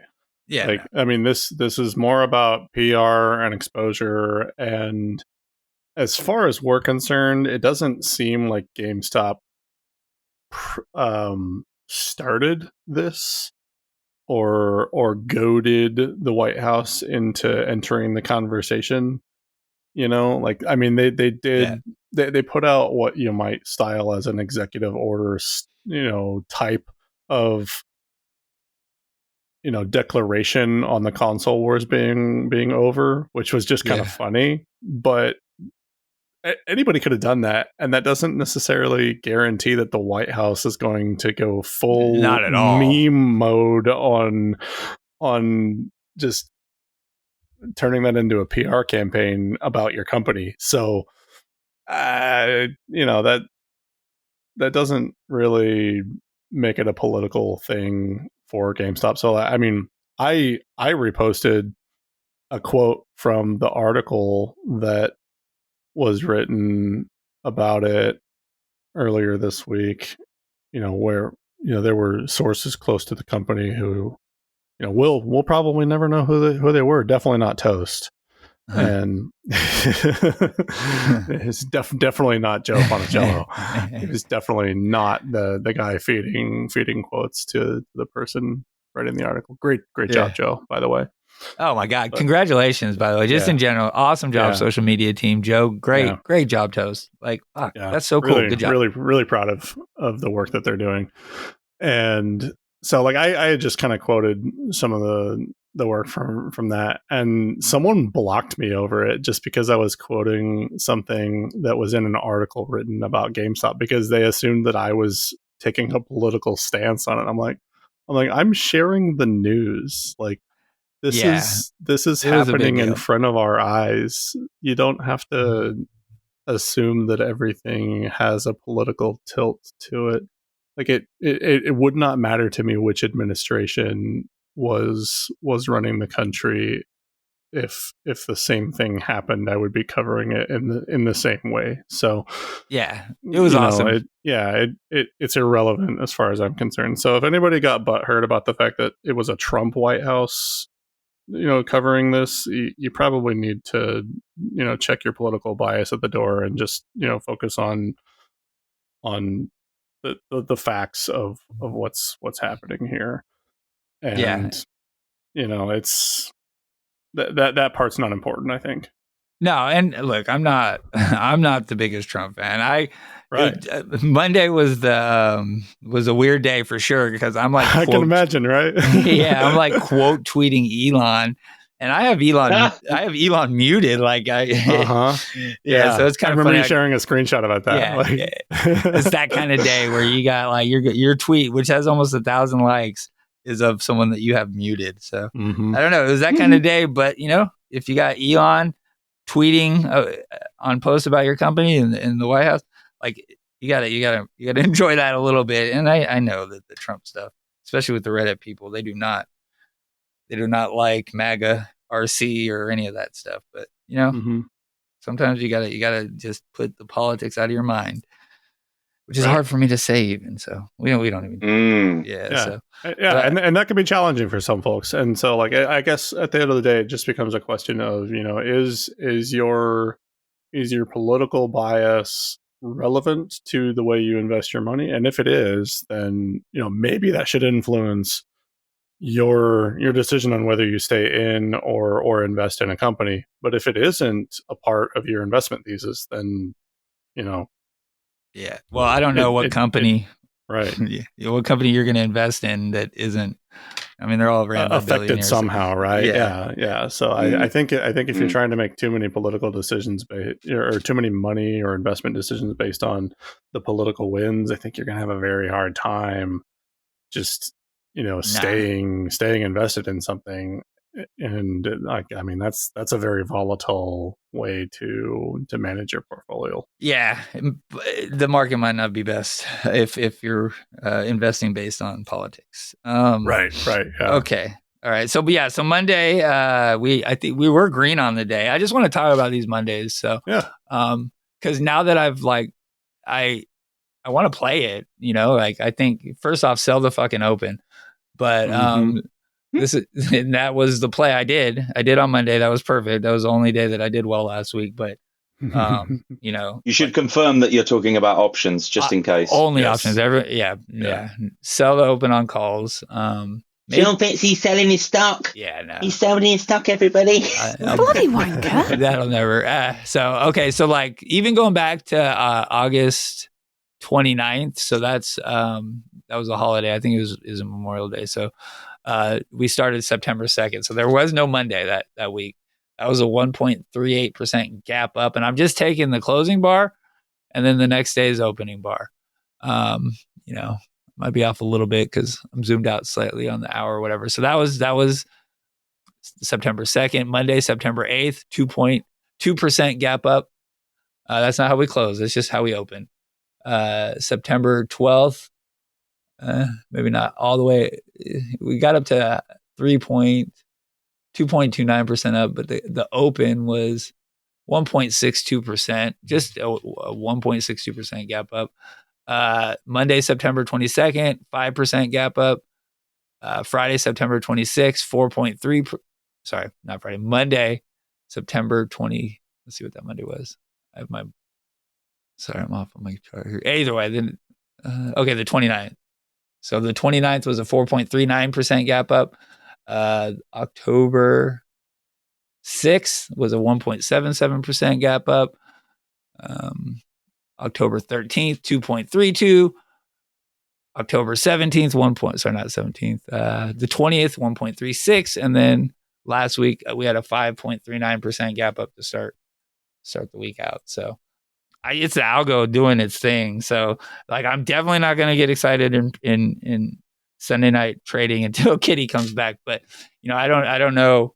It just seems like, first sell the open, but Mondays have been hot for us, especially right at the open. I don't know why. I'm sure it has something to do with fuckery. It always does. So yeah, that open of 24, what did we open at? 24.54 on Monday was the high of the week. So yeah. And then from that point on, it was just down and sideways, algorithmic trading for the whole week volume wise. So we did 9.4 million on Monday. Tuesday was 7.9 million. That was a percent down. So Monday we were a percent up, Tuesday a percent down. Wednesday was flat at 0.34%, 5.6 million on the day. Thursday, that's our big day of the week. It seems like percent wise, up or down. It seems to be the day that we have the most movement. And I'm kind of basically talking since like June, since we fell down here. We were down 3.4% on Thursday. That's off 6.4 million. And then Friday, 1.28% down off low volume. It felt like 4.9 million.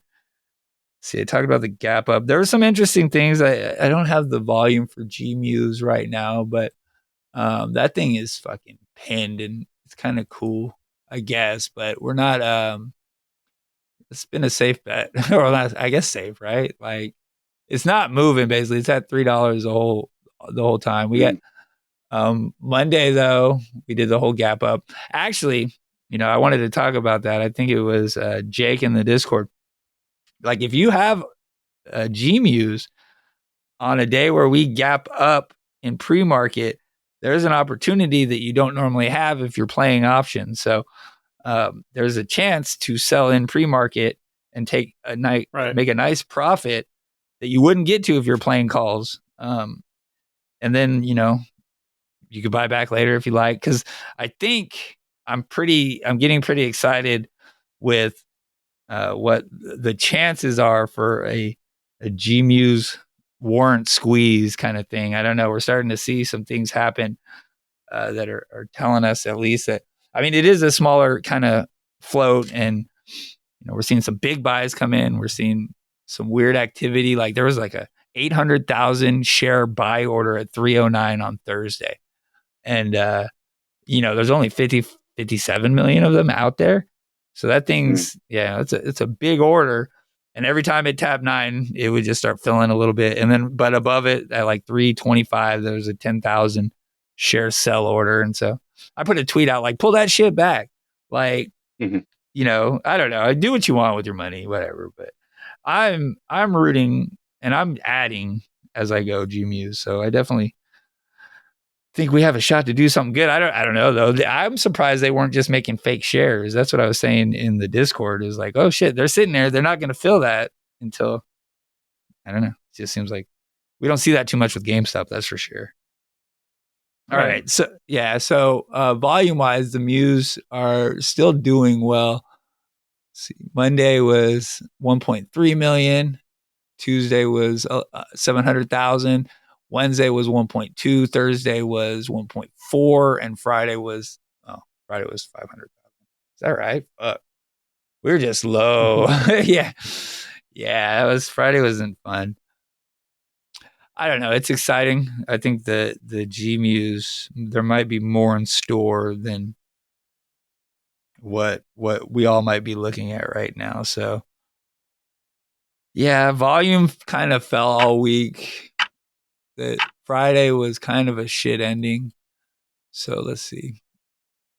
Oh, it could be shit. I don't know. Those are the kind of endings that kind of could lead to a bounce. And, we're talking about all these Mondays. Right now it's Saturday night, 9:00 on the East Coast. So nothing's trading or anything. But, we finished the week at 22.31. So we had a high at 24.54, finished the week at 22.31 on some pretty heavy selling to end the day, not off like massive volume or anything like that.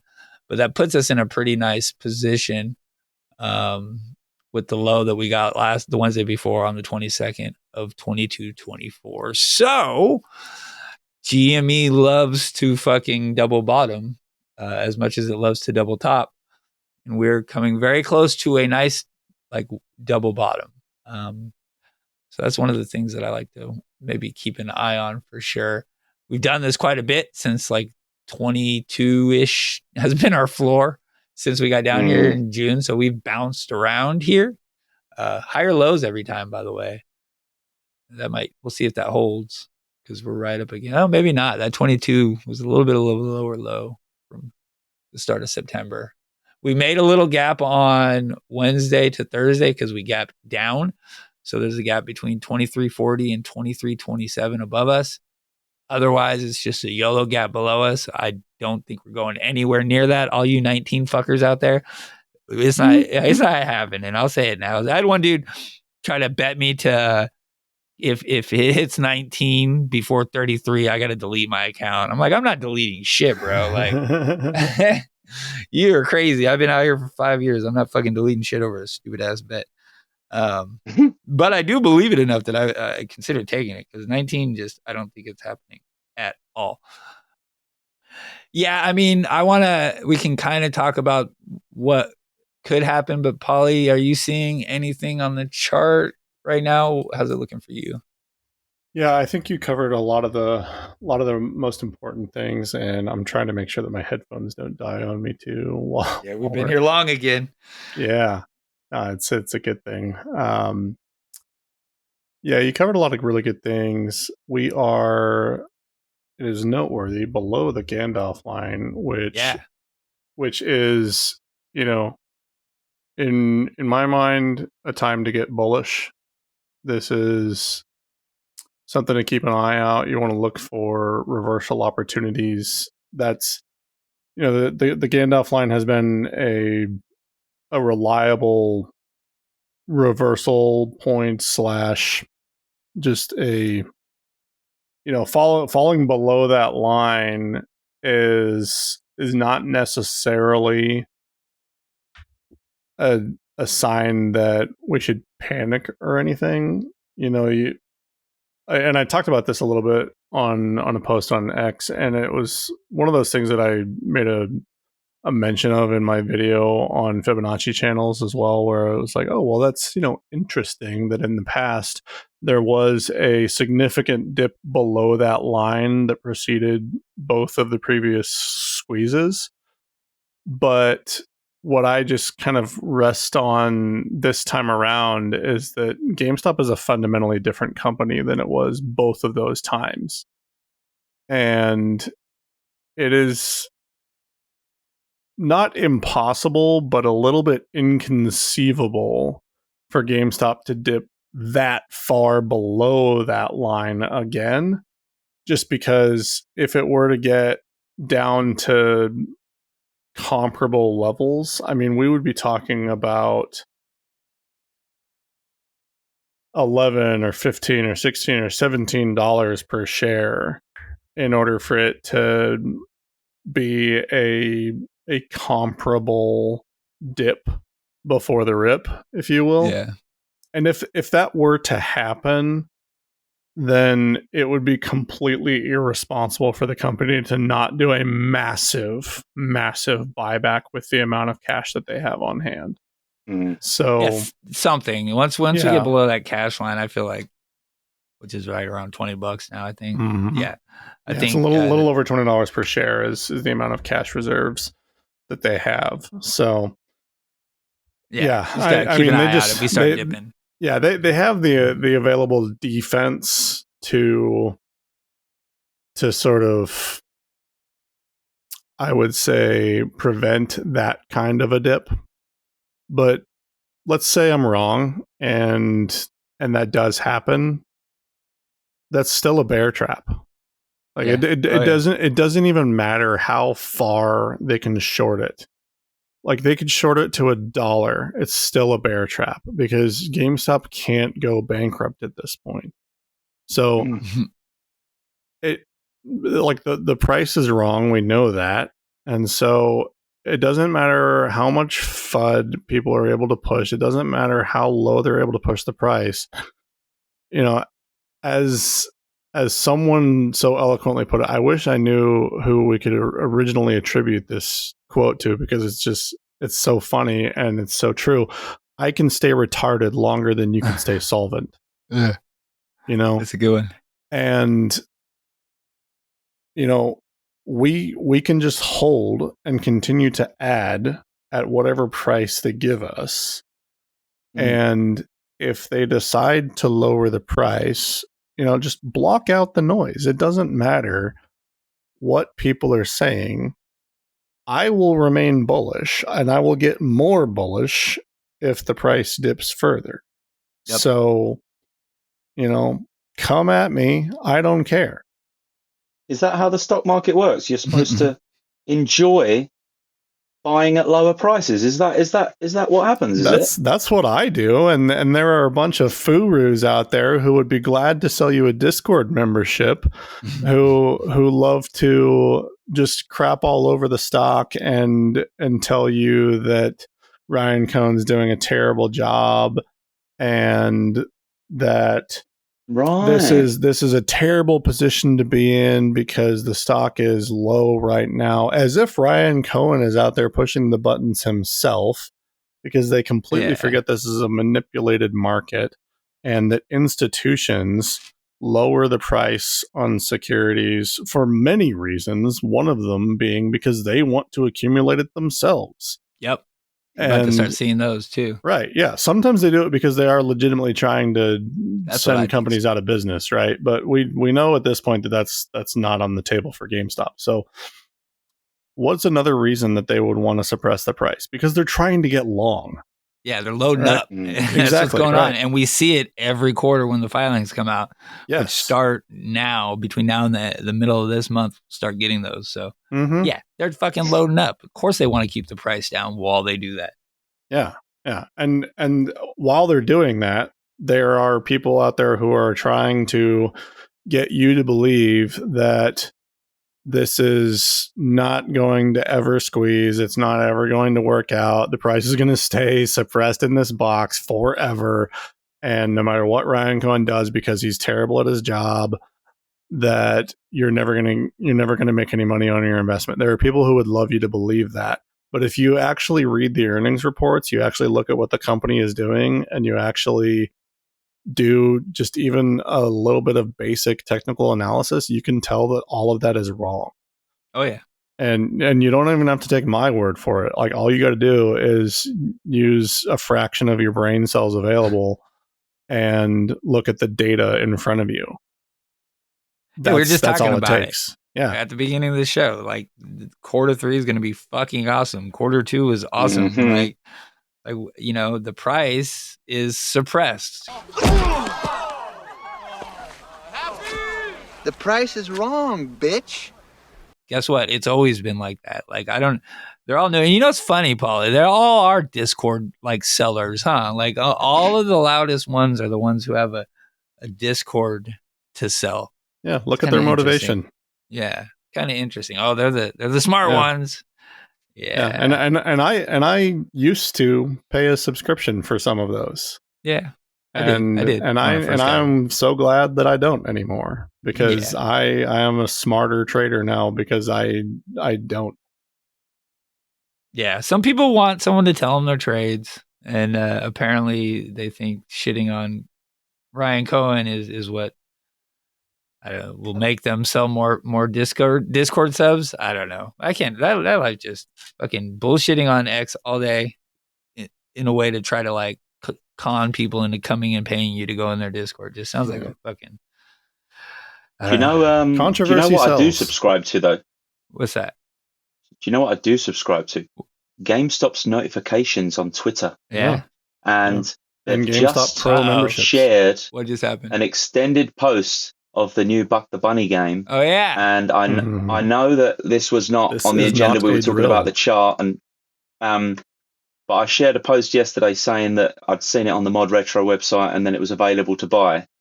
And now, my goodness, GameStop have actually shared and Buck and the cursed cartridge, and it doesn't only play on the Mod Retro, but it also plays on the Game Boy Color. Yeah. So I'm going to share my screen real quick. I have a lead on how you could get a Game Boy Color, Aaron.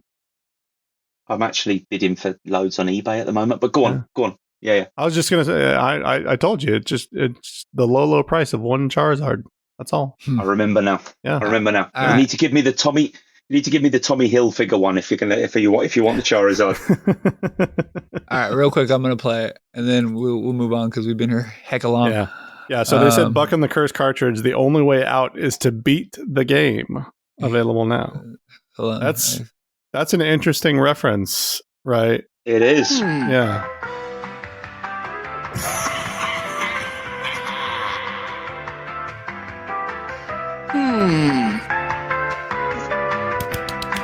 The Buck's just playing the game. He's getting sucked into the game. So now it's the Matrix. gameplay. Yeah, 8-bit, pretty cool looking. He's got a gun. Oh shit, sorry. Always strapped.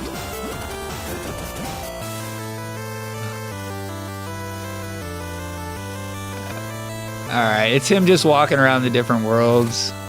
It's a lot of sound. It seemed pretty loud in my headphones. It looks awesome. It looks a lot of fun.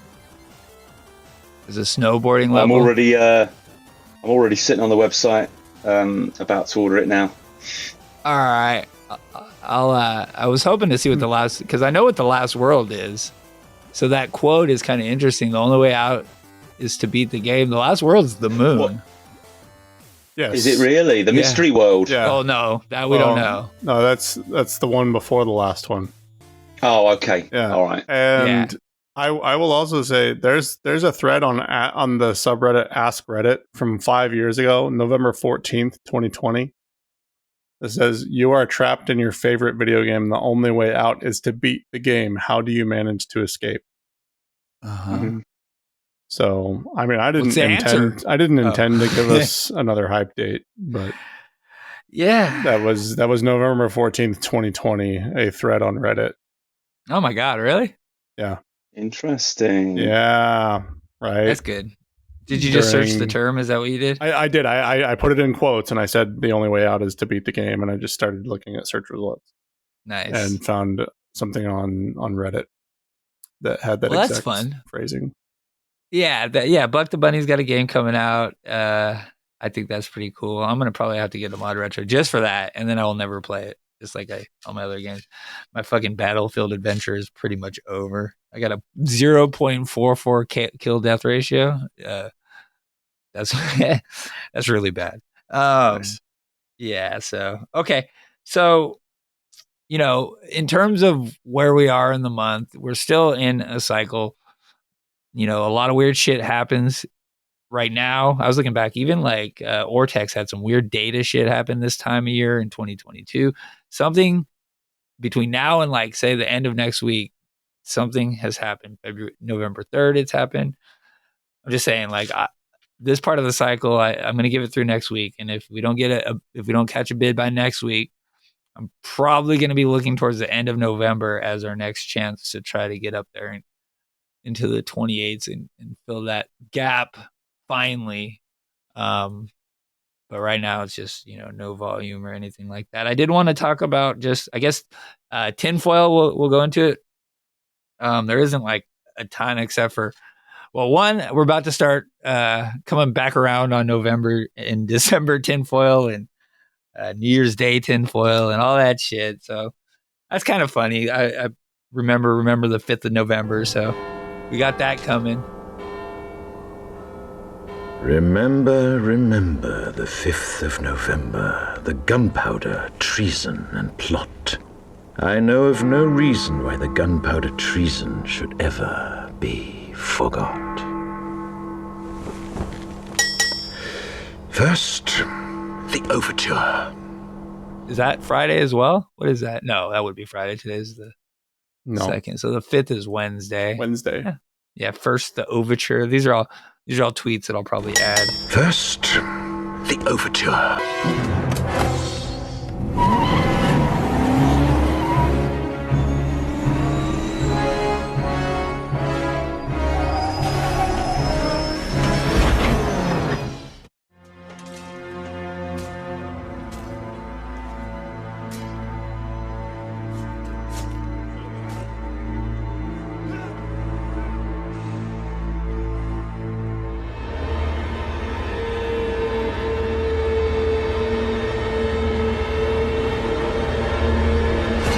So we have some recycled 10 dates getting ready to come up. I will not be posting about those on X unless we're just fucking around, but we can talk about it here and shit. But Cat Day, one of the only tinfoil date that has ever hit, August 29th. Since 2021, Kitty has posted, and we know it's Kitty, on a Reddit account, You Avocado in My Anus, a meme He did that for the first 3 years. And then last year at the same time, 420 that he normally done the meme, he gave us his Chewy filing, which was him letting Chewy, getting rid of Chewy, selling his Chewy position, which had happened. The date of the filing was September 30th. He had until November 15th to drop it for us. He chose to give it to us on the 29th, October 29th at 4:20 p.m.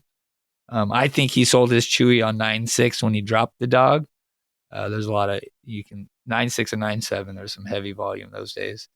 So that's what I think happened then. So that was the day, the one tinfoil date that had actually worked out of the memes. Kitty had given us that name in the meme. Nothing happened this year, so it's about right. Community kind of, whatever. Another date gone. I hadn't been talking about it on X because I'm really, ever since basically 0109 didn't hit, I'm trying not to pump these hype dates on X too much because they haven't really worked out, and everyone just kind of yells at you after like it's your fault and shit. So I just don't want any part of it. It's fun sometimes though, and I still kind of like hold out hope. But there's all kinds of conversation about whether or not Kitty, when he got his, or whether or not Kitty has his GameStop position at all. I think that's what a lot of people now want to say. Oh, he's gone. He's gone. You didn't get your cat day. Fucking Kitty's gone. I put out a tweet. That's what everyone was saying from June 2021 through till April 2024. And even in May, when everyone around us was like, I think that's Kitty. And even after he came back and said he was Kitty, they still were saying Kitty's not back. So you'll excuse me if I think you're full of shit, now. Because Kitty isn't gone. Some people will say that he did sell to buy his Chewy position. Ultimator was on the show with us. That's his opinion. He has found some data that he thinks points to that. The thing about the market is we'll never ever fucking know for sure unless Kitty were to tell us. But I absolutely believe that Kitty had enough money to have $250 million worth of GameStop and $250 million worth of Chewy. I don't think it's even a question. Same. Yeah, I posted one strike that we know he bought. It was I think it was the 10s. I'm gonna pull it up just real quick because this is just one strike now. All right, so he bought on April 24th. This is when it all kind of happened. He bought like around 19,000 $12 calls when GameStop was at like $9. He bought them for 36 cents each, so $36 a contract. He bought 19,000 of them for about $900,000. That's how much on the day. He sold those on March 15th. Future Fitzzzy here. I meant to say May, not March, for $54 million. So he turned a $36 spicy trade, to $22.63. That's what he sold them at. So $2,263 per contract. He bought them at 36. He sold them at $2,263. That's just one. Yeah. That's just one of the strikes. And we know he was buying 12s, 10s, 15s. And those are the ones that he was doing in numbers that we know about. He was showing us the 5,000s and the 10,000s. There's all kinds of shit that I know we didn't see. So if he can make $54 million on one trade, and we know there was many, many more that we know of, and then many, many more that we for sure don't know about, and then everything that happened between fucking June 2021 and May 2024, he knows these cycles. We all know he knows these cycles. If you look at the chart, we had cycles. There's no doubt in my mind that Kitty was playing those. There's no doubt in my mind that he had enough money, and probably way more money, to own both securities at the same time. And I said, I don't think he sold a single share of GameStop. That's my opinion. We have never seen Run Kitty with less shares. He's only come back and had more shares every single time. The last two times it was 5 million, and then it was 9 million and 1,000 or 100,000. 9 million, 100,000, I think, right? Yeah. 9 million, 1,000. Yeah. So, I just go by what I see. And he has never shown us a sold call, by the way, either. And he's never showed us less shares than he had the time before. So Larry Chang, what you see is what you get. Yep. So that's that. I mean, if you have another opinion, that's fine. I might call you a bloody wanker. Bloody wanker? Like I said to you before the show, the only valid, I mean, I'm always willing to look at both sides and listen. Why did he unfollow Ryan Cohen? Why has he unfollowed GameStop? There's obviously a narrative going on there. There's something happening. But I'm with you in the sense that I don't believe he's exited the position. I think that there's a possibility that he's been playing some options and closed out some options and things like that. But if anything, it'll be for more shares rather than getting rid. But you can see why people are, it's the same as what we were talking about before. The ones that are bitching and moaning and complaining, and the ones that get scared, and unless they hear from him, they think immediately, they go to the paranoia of he must have sold. Whereas with Ultimator and something who I consider a friend, he's a nice guy. His comes from a much more neutral, reasoned argument, which is fair enough. You can believe that from a place of neutrality, but it's a lot of people are believing it out of fear. Yeah. It's just when you believe in it out of fear, that's when it starts to you start to fuck up in the market, which is exactly what I did earlier in the year. Nothing to do with Kitty, but you got to get your emotions under check. Wait, you didn't blame Ryan Cohen? No, I blame Larry Chang for stealing stealing the Pokemon cards. So the reason I lost nearly six figures is because of Larry Chang. So Larry, if you give me the Jolteon, I'll forgive you. It's fine. Yeah. So, and I'm not saying that Roaring Kitty is sitting there just fawning over Ryan Cohen. I'm going to add, because I'm very kind of proud of that thing I put together last week of all of the tweets that I think Kitty is talking shit about Ryan Cohen. I'm going to add that here too. God damn it! You're on television. Yeah.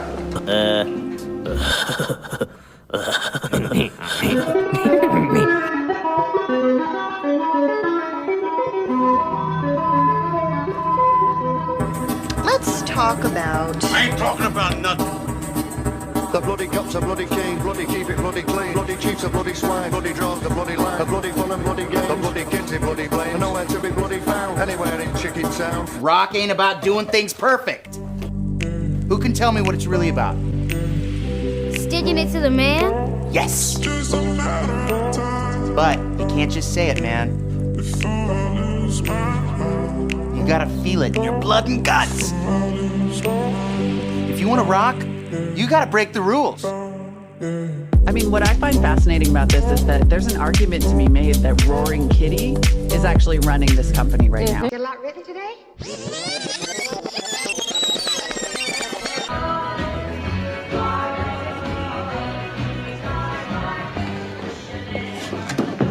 Do you love him? What? You should fight one another for the honor of leadership. There shall be no knifing one another. Everybody knows who's in charge. Me. Right. Yes, you. You told me that your wife said that he called it Ocean 11. Now, who decided that? I'm a private contractor. It was a collaboration. That moniker is insulting. Yeah, I mean, Danny, it was one job that we did together, so I don't know where this whole, proprietary stance comes from. It seems a little possessive. One could make the argument that because it was, in fact, Danny's idea, maybe No, hang on a minute. We all had our own areas of expertise. I mean, without us, it don't leave your head, mate. It just hurts, because it seemed like we all agreed to call it the Benedict job. I mean, that's what we called it when we were doing it, Right. If you wanted to call it something else all along, then... Wait, when you have a problem, who do you go to? Rusty. But there's definitely, I think, some differences of opinions, and then RC in his interview says to Kitty, tell him, I'll talk to him when he wants to, I'm paraphrasing, but talk about decades and centuries. It could be, I saw someone take that as saying that, oh, that's RC saying that he thinks Kitty is gone. I don't think that's what RC is saying at all. I think RC. No, not at all. I think RC is asking Kitty to please stop trying to squeeze it. Like he wants. Yes. Yeah. So that's kind of a bullish thing on my own. Is that we got Ryan Cohen letting us know that we have a fucking kitty out there lurking, still trying to squeeze this motherfucker. So I don't know. I just I guess that's tinfoil. And the guy that just doesn't give away any signals in the way that you think he's going to. At the end of the day, he's very Cohen. I'm talking about. Oh, yeah. So he's not going to sit there and make it completely obvious what he's saying to anybody. He's going to make people guess. And yeah, and I'd say the same with Kitty, by the way. Like the fact, yeah, absolutely. We probably should have all just expected him to not come back. We were all on it at that point. Like every single person expected it. That was our sign. Like, I don't know. I don't know why it's like that, but it is. It's like if you expect it, it's not going to be what happens. And it's like you feel like they want to make sure that they do something that we don't expect. I say like they as the company, all of them. I'm not sure why, but this is what. But to be honest, that's the market. Yeah. Like if you go with the flow and everybody's bullish, it's the contrarian mindset. Like it's going to go down. Like, and that's with the whole White House stuff. I sat there. It was really late at night. I just finished doing a stream that night when they started posting, and immediately the cynic in me now. I suppose, and it's a good thing. I suppose it's keeping me safe after getting burned this year. I sat there going, "This is going to go down. Yeah. You watch. This is going to go down when we open on whatever it was, the Monday or whatever it was." And sure enough, it did, didn't it? It collapsed, and I just thought, I'm so glad I didn't FOMO in and buy a load of calls, which is again why a load of people would have been shit in the bed and being all miserable. Because they bought a load of calls because Donald Trump retweeted of himself as a fucking at that point you Master missed it. Chief or whatever. Yeah, at that point you missed it. Sell the open. Like I'm trying to get out at that point. Like fucking exactly.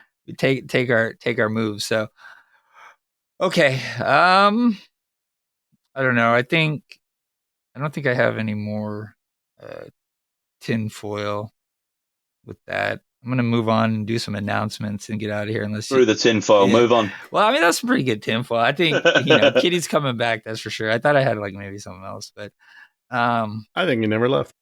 Yeah. There you go. That's a good way to put it. He's listening right now. Hi, Kitty. Yeah. We appreciate you tuning in. Hello, Keith. Yeah. Thank you. I'm coming to New York again in December. I'll see you in Boston when I go and see Larry. Okay. Yeah. If you want to do a YOLO, I'd be okay with that. If you want to, I never got him to sign my Time magazine before I sent it in for grading, but I will accept as a consolation if he could sign one of my Beware Pokemon cards. That'd be really cool. Oh my goodness! Could you imagine? Like you get anything. Ship it over to me, and when I see him in Boston, I'll get him to do it. When you guys get together for some lunch, and pulling power packs with Larry. There exactly. Yeah. That'd be awesome. That would be awesome. Okay. I still think that Ryan Cohen's interview, his most recent interview in particular, was heavily laced with a lot of Warren Buffett references. Yeah. And I really think that he is a Warren Buffett looking for his Charlie Munger. And yeah, that's Kitty. Yeah, honestly, I mean, I can't think of a better pairing than Ryan Cohen and Keith Gill alongside each other in a decades-long partnership to build, honestly, an empire. And without a doubt, yeah. And when Ryan Cohen says things like, "I don't want to lose money," I mean, we talked about this last week, but Warren Buffett's number one rule: don't lose money. Rule number two: don't forget rule number one. you know, and just I've been trying to review some information on the Berkshire Hathaway shareholder letters over the years, over the decades, and he has a lot of sentiment in there on the perspective of making investments with a decades and centuries mindset, and not necessarily with those exact words, but things like our policy is to concentrate holdings, our favorite holding period is forever. Peter Lynch aptly likens such behavior to cutting the flowers and watering the weeds. Lethargy bordering on sloth remains the cornerstone of our investment style. That's one of my favorite quotes. Lethargy bordering on sloth remains the cornerstone of our investment style. And you could argue that a lot of people would criticize Ryan Cohen in that same vein. If he said that, oh my God. Yeah. But if you told him that to his face, he would probably say thank you. Yeah. He would probably take it as an extreme compliment right now, because I think he is intentionally trying to model his investment style after Warren Buffett right now. Warren's also said things like time is the friend of the wonderful company and the enemy of the mediocre. He said, we are never going to lose our appetite for buying companies with good economics and excellent management. And when I read that, I was like, when is the time going to come for Berkshire Hathaway to invest in GameStop? Like, when is that door going to be open? And when they bought into Domino's and started taking up a position there, the market cap on Domino's was roughly comparable to GameStop's. So just a little food for thought. Nice. That's good. I like that. Thank you. Yeah. Those are good quotes. Yeah. I mean, there's a lot of really, really good stuff in there. And I mean, his favorite holding period is forever. Forever. Yeah. That's all I hear. Everyone's just, Twitter's sighing, all the haters out there. They don't want to hear that shit. Yeah. And I've been thinking it would be really good to just put together an infographic of all these things and just to kind of categorize them as like, here's the decades you'll troll sentiment, everyone, and here is the centuries and forever sentiment. And if I said that Ryan Cohen said these things, people would be like, this is stupid. These are terrible things. But if I said that Warren Buffett wrote these things, they'd be like, man, what sage advice. Right. Haters gonna hate, I think is the saying. All right. So we'll get out of here. Just do some quick announcements. So first off, I thought you were going to buy some more power packs. Yeah. Yeah. First off, check out the Echo Chamber on X. We got a little group in there now. It's going good. We got some good posts from Magnificent and GME Bastallion. I need to try more, but that's where I put the stuff for the show first. Got a good little community out there. If you are in that group, please post in there. It's kind of, let's get some good memes, have fun. That's all we're trying to really do. Be bullish and have fun. That's really all it's about. Just up, baby, I think is what I put in there. New to the server. I don't know. Did we get anyone? New Snake boosted the server, I think, again. So thank you, Snake. Nice. Yeah, I leveled up to, I'm not going to tell you the level. That was me like being embarrassed. 147. Yeah, no, almost. I got to 90. I'm level 90. Nice. I think. Fuck. Yeah, it's crazy. The next closest is. I don't know if RuneScape still maxes everything out at level 99, but hey, we'll see if we can get to 100, right? Yeah. Speedo boosted the server twice. Thanks, bro. Aaron, I don't know. I was saying last week, I think your bots are still holding it down for us, or I don't know if we could talk about it, but they had an expiration date because we got some really cool like emojis and shit. I don't want to lose them. So that's right. Yeah. So Speedo boosted. So what? It's still boosted with those guys, is it? I think so. That's what it looks like. Nice. I'd have to check. Yeah, it worked. And we got cool like symbols and names next to our name now. So, well, I sent you the emoji before. I don't know if you saw it of the bloody wanker that you can add in. Yeah. So but then Butt Stallion made it better, of course, by adding blood to it. So that's an inside joke for. It's great. So Bloody Wanker is going to catch on. You'll have to guys. add that in. Yeah. It's Bloody Wanker is catching on across the nation. Bloody Wanker. It's taking the country by storm. Lodo here, GHIR. He's in the 30s. So welcome to the 30s. We now have more people in the 30s than the 20s. So all of I you, must nearly be there, surely. Am I? yeah, I think you were at like 27. Oh God! Can I set up a bot just to get me up to 30? Is that okay? Just talk, Aaron. Come visit us. Come say hi. No, I do pop in. From time Be to less time. antisocial. I just don't like people. Just come on. Yeah, that'll do it. That'll keep you out. Yeah, Lodo's in the 30s. You can talk to the bots instead. It's fine. I've just gone on the rank section and Tony Peakers says, Fitzy, you have just advanced to level 90. Tony replies, what a whore, lol. What a whore. Yeah, that's me. He's funny. That's me. Yeah, I think I'm going to make a 40s. Hey, the newer folks are getting comfortable, and we don't always add a bunch of people, so sometimes we have a gap between. But if you are interested in the echo chamber, the Discord, you can reach out to me through DM. We could talk about it, and we'll go from there. We're always looking for GME bulls, but we don't. It's not just like an open door where everyone can just come on in. We gotta talk a little bit first. Yeah, I think that's it.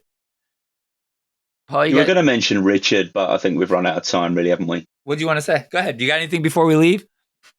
No. It's just you said we were going to mention the Richard stuff about him coming back, but I don't think it's that important, really. Well, just it's interesting. It isn't important at all, by the way. No, I mean it has no effect on the price. It hasn't. He's not kidding. Yeah. He has no effect on anything else. He's a good member of the community, though. Yeah, some people think he's come back. Some people think he's been hacked, and it's just a discussion, isn't it? To be had. It's fun. That's why I started out the show that way, is whether or not we've been hacked or not. He's memeing. I don't know, man. I mean, here's what I will say: is if I was hacked, you would hear about it on this show. Like, I would make a big point. Yeah. All of my buddies, all of you guys, would make sure that everyone out there knew. That's right. My echo chamber account would tweet about it. Like, there would be. So I'm thinking he might just be having a good time. Fucking around, sending out meme coins. Yeah, that's the thing. Like, what the whole fucking roaring puppy thing. I don't know what's going on with all of that, but it is definitely a shit coin NFT. So beware, everyone who's he could be hacked. Caution.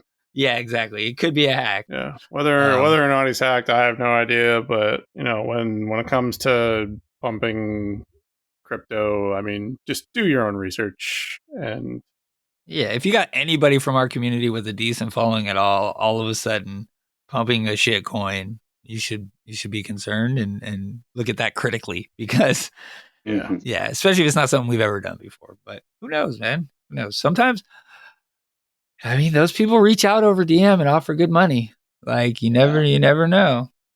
Hey, how good money are we talking? I'm just kidding. Yeah, I'm kidding. I'm slandering the guy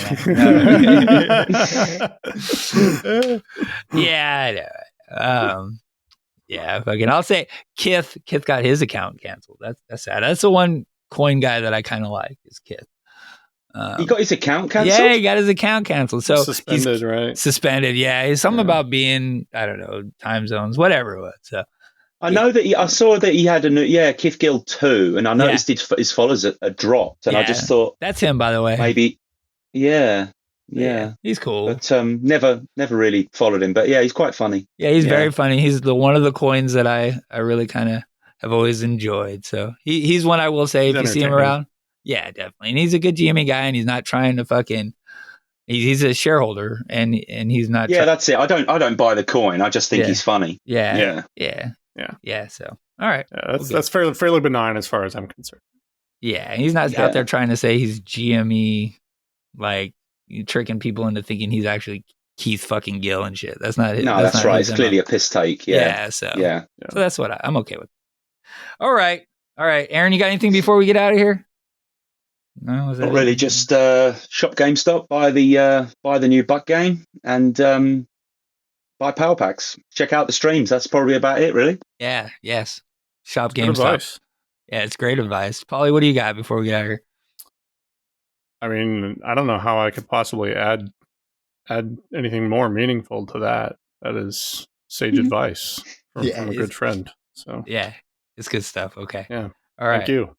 Thank you. Thanks for Thank joining you, us, everyone. Aaron. Yeah. Thank you, Aaron, for coming. Paulie. Yeah, thanks for inviting me again, guys. Thank you. Oh yeah. We got a nice rotation with our hosts here. I like the way we got this shit going. So it's pretty nice. Yeah, I'm heading to a Comic-Con in the morning, so I've had a good Saturday, and then I'm about to have a good Sunday. So there we go. Let's fucking go.